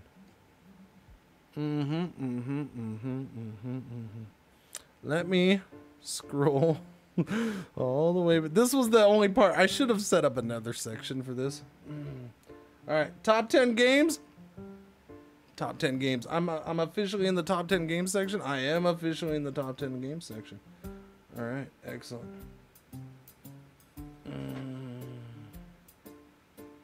Oh, wait. I went too far.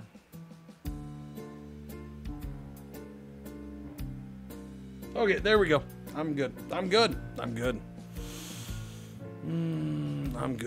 Top 10 games. Whoever says Ubi games have no soul, I've never played that add-on. Oh yeah, distrustful. What's good? What's going on, Killer McMuffin? What's happening? You're not just... Wait, you're not. You're just slim next to me. Thanks, guys. I appreciate it. Hang on, need to pee? You do? Well, so do I, and I've been holding it. Pretty sure you can hold it too. That's rude. Make me hang on. All right. Game of the year. We're gonna have a couple honorable mentions here. I think I set this up right. I think I did.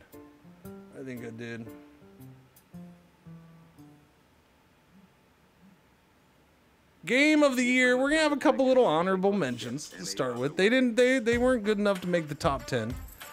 For various reasons. But I highly enjoyed them. I was actually quite surprised one of these made that list. It had some issues. It did. Bugs and issues didn't necessarily eliminate a game from consideration. It didn't. I can 100% confirm that no, Wolfson did not make this list.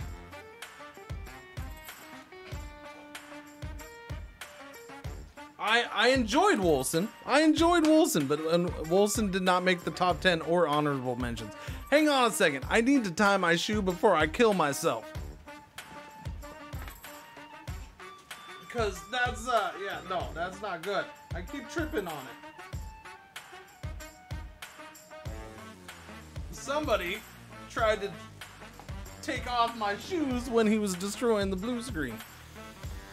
Safety first, indeed. All right, so first honorable mention is going to be, this game had a lot of problems, but just the freaking nerd space side of me loved the living crap out of this game.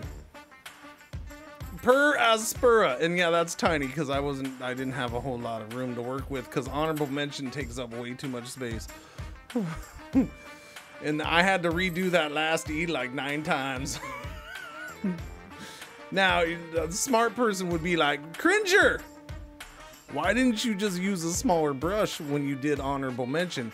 And I'm like, because I didn't have the budget for the smaller brush size. I had one brush size, we stuck to it.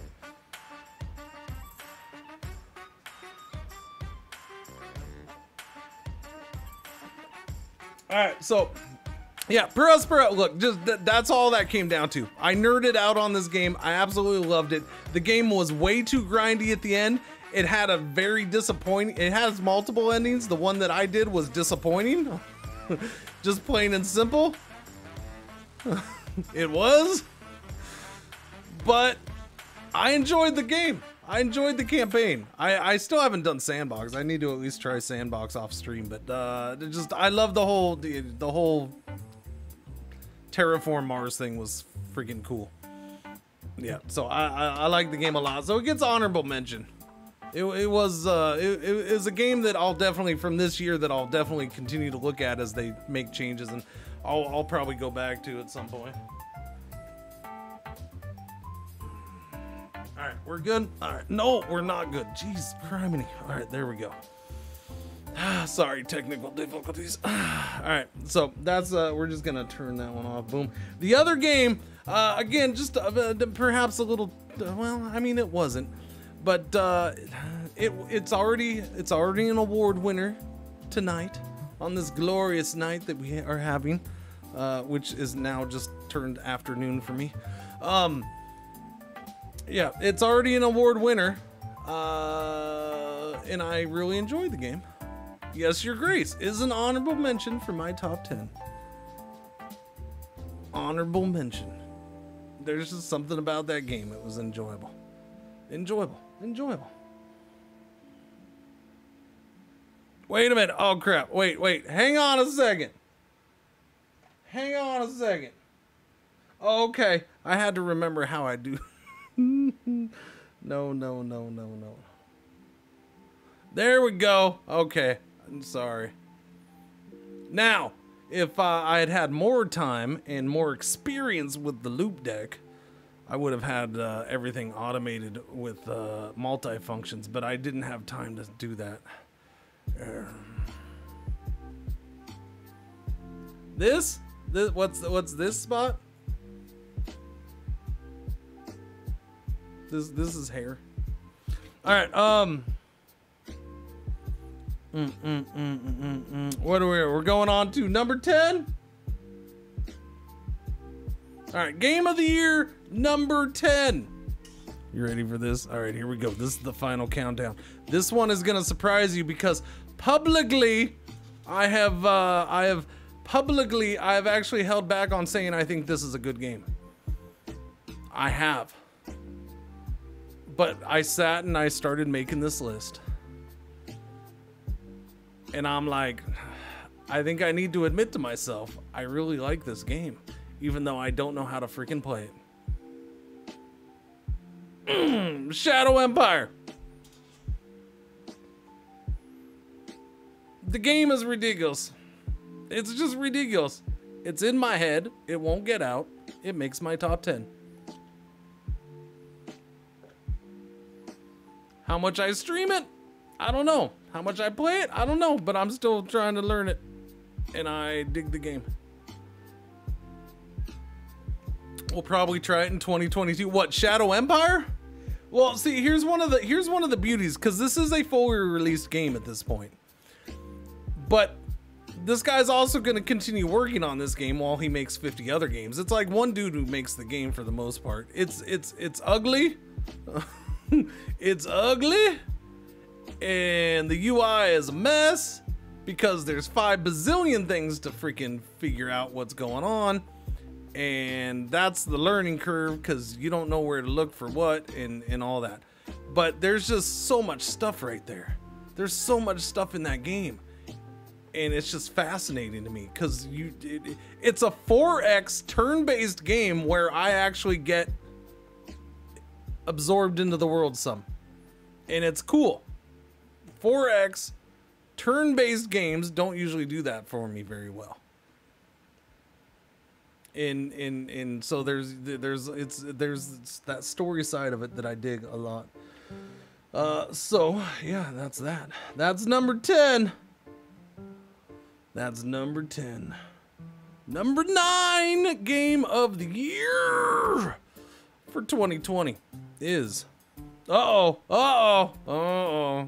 are gonna have a problem with this one. Oh, I already know people are gonna have it because of the reaction to it earlier. Yeah, I put it on here. Number 9. Watch Dogs Legion.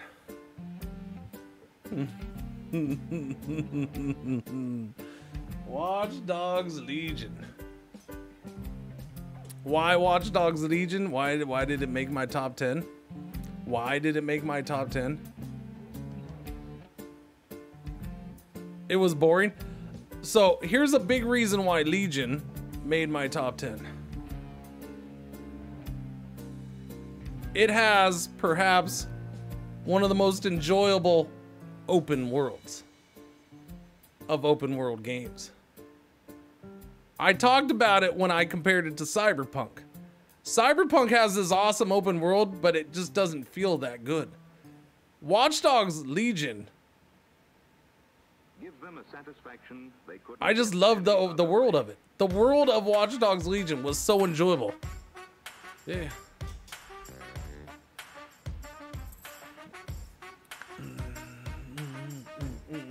Compared to, yeah, no. I wish Cyberpunk's world was a little more like this world. It was gray. What?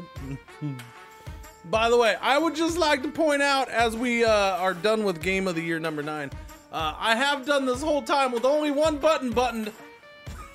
I'm just, you know, I only have one button on my shirt button, the top one. You know, it's because I'm here to look fancy for you. And I have spent most of the time doing this.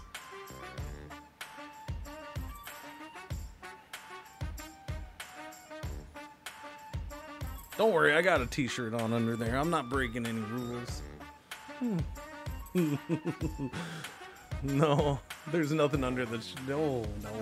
All right, let's see. What am I doing? We go next to numero 8. What's number 8? Oh, there it is. Well, okay. This one, okay. So this is where the real list begins, in my opinion. All right. Shadow Empire and Watch Dogs Legion, I admit, they're a little weaker. But when I looked at brand new games, you gotta understand, this doesn't include early access games. It doesn't include games that I didn't play because those games were clearly inferior anyways. All right, clearly inferior.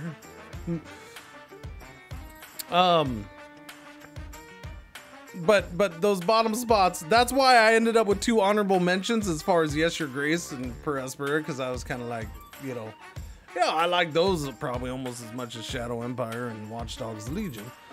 But from here on out, it got hard. It got hard for me as far as where to place these ones. I went back and I shifted these multiple times as I thought about them.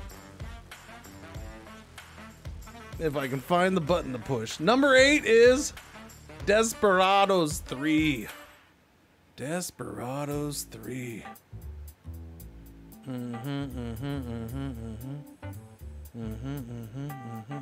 It is.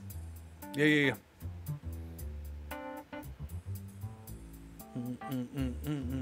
This one definitely could have been a little higher. I could see other people having higher on this list. Oh, I could see other people not having certain other games on this list at all. But Desperados 3, I don't know. It was a game where it wasn't necessarily I was in love with it, but I liked it. I enjoyed it. I played it until the end. I was driven to keep playing. I just wanted to keep playing. I wanted to keep going. And I enjoyed it, and it was a pain in the butt at times, and then it was just, yeah, it was well done. It was really well done. And as I say this stuff, I could possibly have it higher. I could. Like I said, I made multiple changes on this though. And yeah. It was a quality game though. I liked it a lot. All right, number 7. We're probably gonna get a couple. See, now those who really like Desperados 3, there might be a few WTF moments coming up. But this is what makes the Cringey Awards the premier award show. Because I tell you the truth that you just don't let yourself admit. All right, so game number, what are we on, 7? Game number 7 of the year. Defrag, I will say this, Defrag. There was actually several areas before we reveal number 7. Immortal Phoenix Rising is not on here anywhere. It wasn't on any of the other awards. It wasn't on this top 10 list. It came down to, I disqualified it because I didn't play it enough. I liked what I saw there, and I think it's a quality game, but I couldn't really rank it against anything else because I didn't spend enough time with it. And that's one where, now I almost put it on my should have spent more time with it category. It definitely could have been, it was one of those games up for that. But yeah, it's a good game. I have no doubts it's a good game, but I couldn't really rank it not having played it much. Anyways, number 7 is a previous winner already, right? Didn't it win something? Oh, it is. It is the winner of the game I wanted more of. Son of a biscuit, wrong button. There we go. Man-Eater. Yeah, Man-Eater. Your mama sponsored this and a lot more, sir. Yes, she did. Yeah, Man-Eater. Look! I loved the living crap out of this game. It was fun. That's all I can say about it. It was that fun of a game. It was that fun of a game. Now that we're this point, I appreciate these awards. Man-Eater is definitely my number 7. Yeah, definitely my number 7. Swipe to the next page, please. Here, I will also stipulate this. Now, people are out there at some point, especially after we get through this whole list. They're saying, Cringer, but Cringer, you are the master of strategies. Cringer, you're a strategy streamer. Cringer, you are strategy on Twitch. When people think strategy and they think Twitch, they think Cringer. Or that's just me. But wait a minute, what? What? Whoa!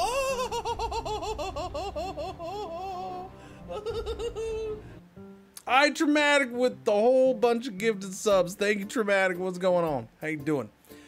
I will say this. Strategy this year was a little on the weak side. There wasn't a whole lot of representation, which meant as far as brand new full release games, there wasn't a ton of them. And that impacted this list a lot because I looked at this list at the end and I'm like, I stream a lot of strategy. Look at my list.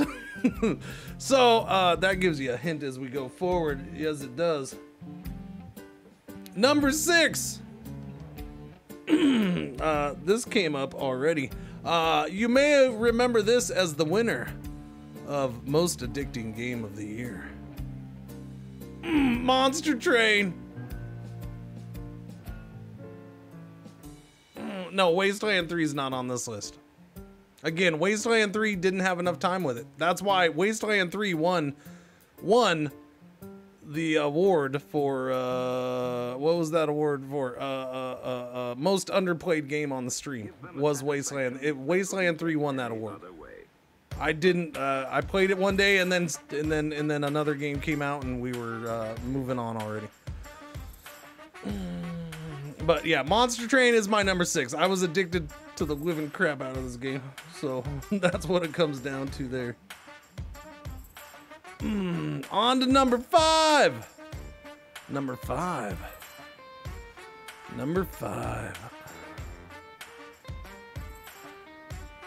So, this is a bit of a weird one. I admit. Some of you with good memories might say, Cringer! This was a runner-up to a game.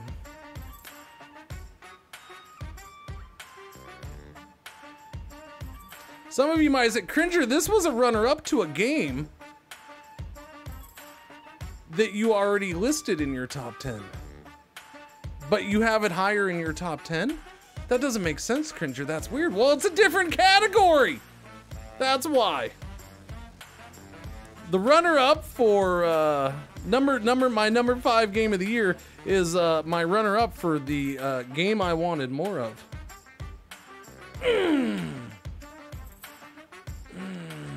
It was just unique. I mean, so now if you remember, Maneater, which was number 7 in this list, actually beat this out for a game I wanted more of. But that's just because I wanted more of that freaking nutty Maneater stuff. This was just a damn good game.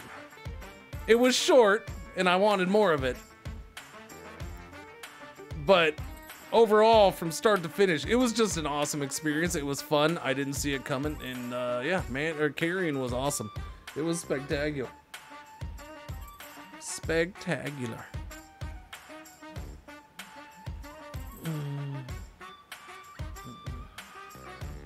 Game of the year number 4. Oh, we're getting down to the nitty-gritty chat. Oh, we're almost to the end of the award show. Oh, I'm gonna weep.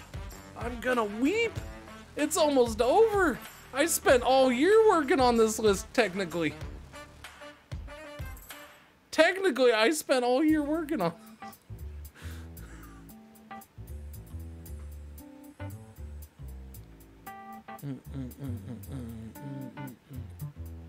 number 4, game of the year. Wait, for a strategy gamer, you sure do like games with no depth. A game that doesn't have the depth of a strategy game doesn't mean it's a bad game. There's different types of games out there. There's different genres of games. And a short game can be just as good as anything else. It comes down to execution of how you make that game and the elements that you're putting into that game. There, Rook Noob just gave a good example. Technically, FTL is not as deep as Europa Universalis. It doesn't mean Europa Universalis is automatically better.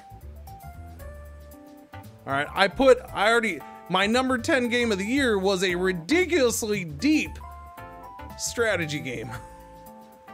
But it has a bunch of other issues, which is why it's not higher. The only taste I have is for bacon, yeah. Yeah, Carrion does not have depth, but it was a damn good game. That's what it comes down to. Carrion was the premise of just you being the little bad alien guy and flapping through those tunnels and there was, you know, you had to plan parts of it out, and there's the puzzle part, and just it took a bunch of little elements. Just eating guys was just it. There was that whole super fun factor to it with that, because who doesn't like eating people? Yeah, no, it was just a damn good game. That's why something like that makes it. Yeah. What? We're on number 4? Oh, okay. Number 4 is easy. Boom. There you go. Sorry. You should have known this was coming at some point. You should have known it was coming. It already won AAA Game of the Year and Best Stream Killer of the Year. You don't win 2 other awards and then not make it on the top 10 list. You just don't. You just don't. Now, some of you who absolutely love this game might have problems with what's coming up, but that's okay. That's on you, not me, because I'm right, you're wrong.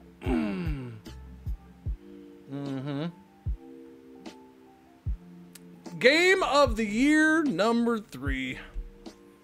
I won't delay. SnowRunner. Man, some people are out there just like, you're stupid. The previous ones were better. What are you doing? It's not anywhere near as good as Mud Runner. What are you talking about? No, Spin Tires is a million times better. It was more free, more open. I don't look. SnowRunner did things right. It hooked me. It was awesome. It was awesome. Lionheart with the raid. Thank you very much. How you doing? Raiders who give me a chance a minute. I'm wrapping up my award show for the year. We're down to my top, yeah, well, that's number 3. We're down to my last 2 things. We've been doing this for what, hours? This has been 2.5. We've been doing this for 2.5 hours. Way too many award categories. Lionheart, Happy New Year, man. I appreciate it. Thank you, thank you. Was Sims on the list? There's been a Sims 4 DLC won the award for worst DLC of the year out of all DLCs, and then a Sims DLC, another Sims DLC was on my list of was my number 10 best DLC of the year. Yeah, so there you go. Okay, but yeah, SnowRunner was just, I don't know. It was an awesome game.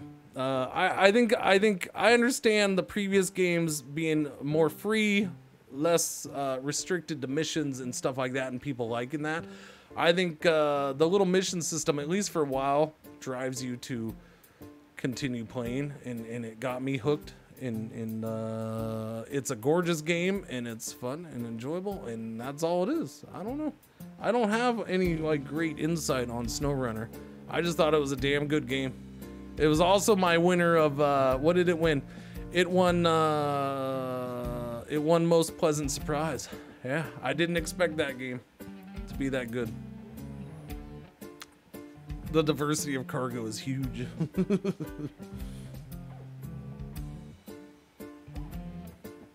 All right, so we're on to number 2, boys and girls. You didn't see this coming. You didn't see this coming, but I called it. I called this a long time ago. I told you when I was playing it live, when it was brand spanking new, before it was brand spanking new. I told you this would be up there. Because you all know what number 1 is. You all know, unless you don't know me. You all know what number 1 is at this point.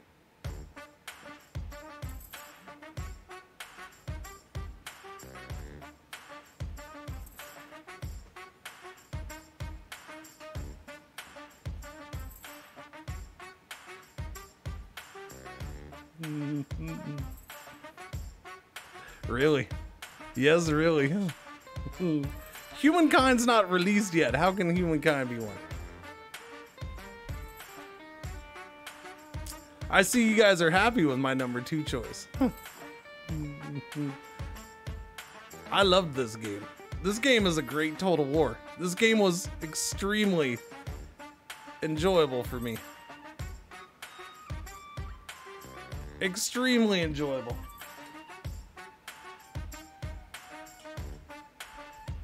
It's a Total War light. Das Flesh, I mean, you have you want to argue everything, so I really, your opinion, I could get your list of top 10 games and then use that as my list, and you would still argue everything on that list. I'm pretty sure you would. Number 2 is number 2 poo.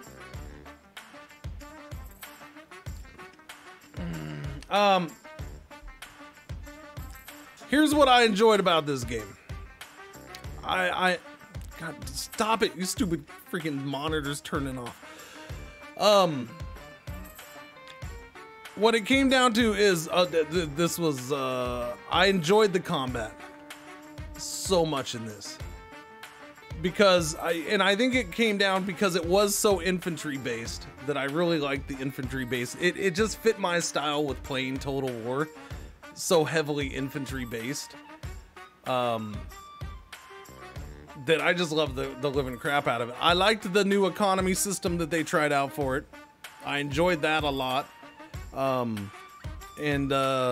Obviously it was the most gorgeous, best looking Total War to date, which included the best battle maps that they've ever put in a Total War game. For me. Hands down, best maps to fight on. Multiple levels and just all that. No, it was a great game. I loved it. I think it was a great game.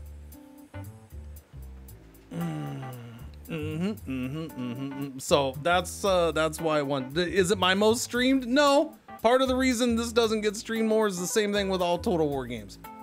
They're kind of almost a stream killer around here. People don't like watching me play them. Because I'm not that good at them, I guess. I don't know. But I played as much as I could out of that, and yeah, I dig it. It's an awesome game.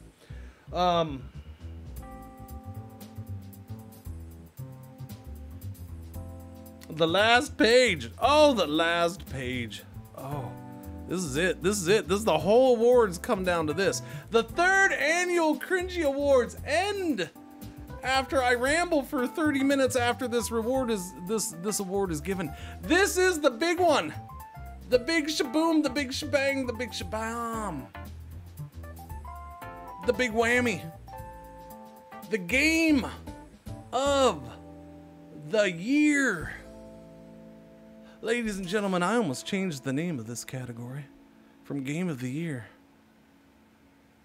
I did. I almost changed the name of this category from Game of the freaking Year to Game of the goddamn Millennium. Oh, come on. You all know Crusader Kings 3, baby.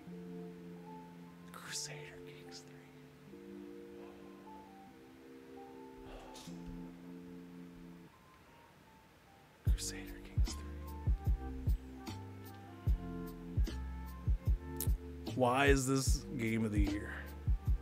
Now, see, this isn't just me fanboying over Crusader Kings, which, you know, part of it is, but that's because I'm right in that Crusader Kings is one of the greatest gaming franchise ever, probably. Crusader Kings 3 was amazing for many reasons. All right. There's legit thinking about this. I think this was a major accomplishment for Paradox. All right. Now, disclaimer, I was sponsored to stream it once.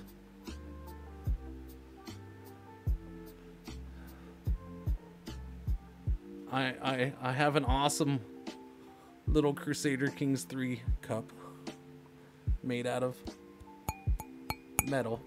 Yeah. You know, disclaimers. You can also currently purchase this game for 20% off on the Cringer Mart video game store, which is our #1 sponsor of the Cringey Awards. Just to throw that in there. You can't have video game awards without commercials. So we're just gonna throw that in there.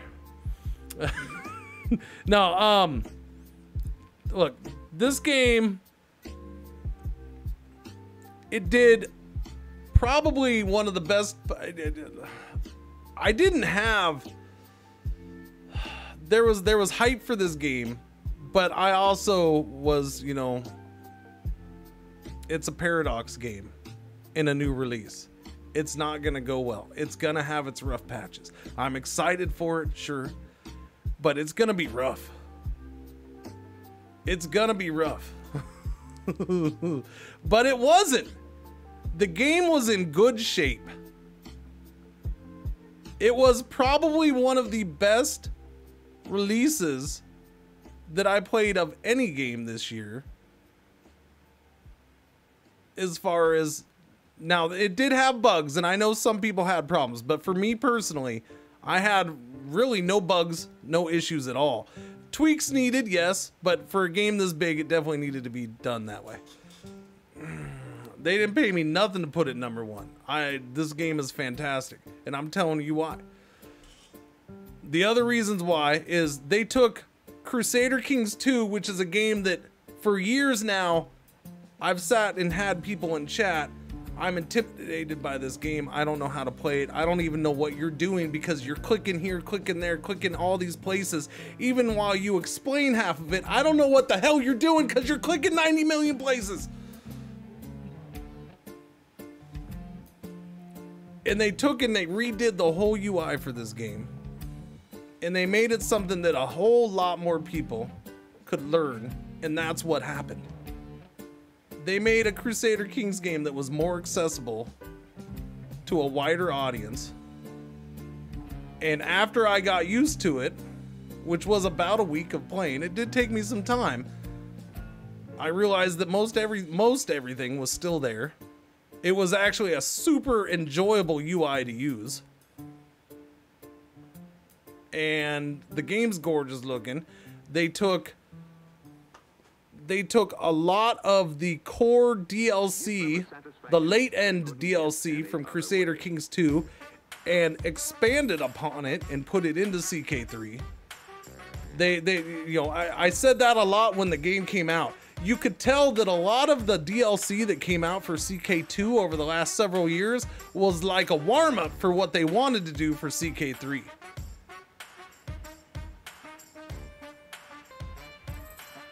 And it's I look forward to I look forward to 8 years with this game, just like I had with CK2. I mean, just come on, bring on the DLC, let's go. They hit a home run with that game. Yeah. See, and CK2's not hard, it's the UI is hard. That's what's hard about it. They fixed that problem with this. And they fixed that problem with this, and it made it seem easier.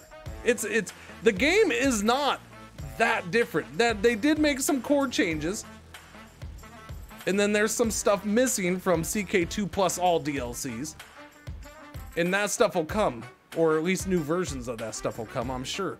But yeah, I don't know. They just made it a more accessible game. And it was a pleasure to play. And there's a lot of that game that's going to be on this stream in the years to come. Yeah. Results winners will be, yeah, that stuff will be in Discord. I probably will post some stuff on Twitter. I don't think I'm going to be posting everything, but I might do some stuff. And then I will export this to my YouTube because, you know, it's time. It's been about 8 months since I've put anything on YouTube. It's time. Yeah, you're tracking this in your spreadsheet. There you go. Thank you. Yeah, no. So in Discord, Plujo's done awesome. This is the 3rd annual Cringey Awards. Plujo has the categories and winners for the previous 2 in Discord on a spreadsheet. They're all in the same spreadsheet, not just on different tabs. Yeah. I got yelled at it before, but no, you did not get yelled at it. Holy crap, Emperor Sidious.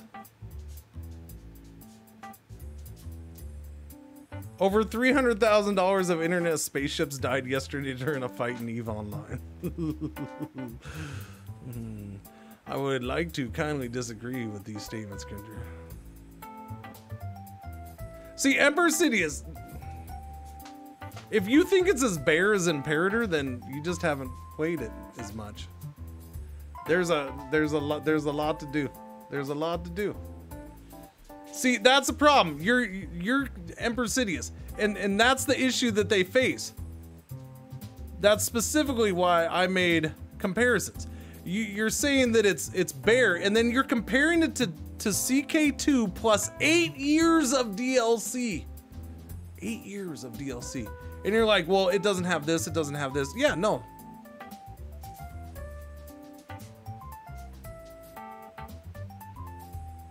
I don't know. Yeah, you can disagree. It's game of the year for me. Game of the year. Yep. I mean, that was as soon as it turned out to be a solid version. This was locked in game of the year about September 7th or 8th. And I've pretty much said that a couple times. I've let that slip. I didn't think, you know, I gave other games after that a chance, but yeah, until this came out, Troy was my favorite game of the year as far as brand new games. Again, not the deepest game for strategy games this year. There wasn't a ton of strategy games as far as brand new full release strategy. When's the first DLC? I don't know. I'm sure they'll have something out that by spring. As far as the small ones, they're supposed to have the small ones.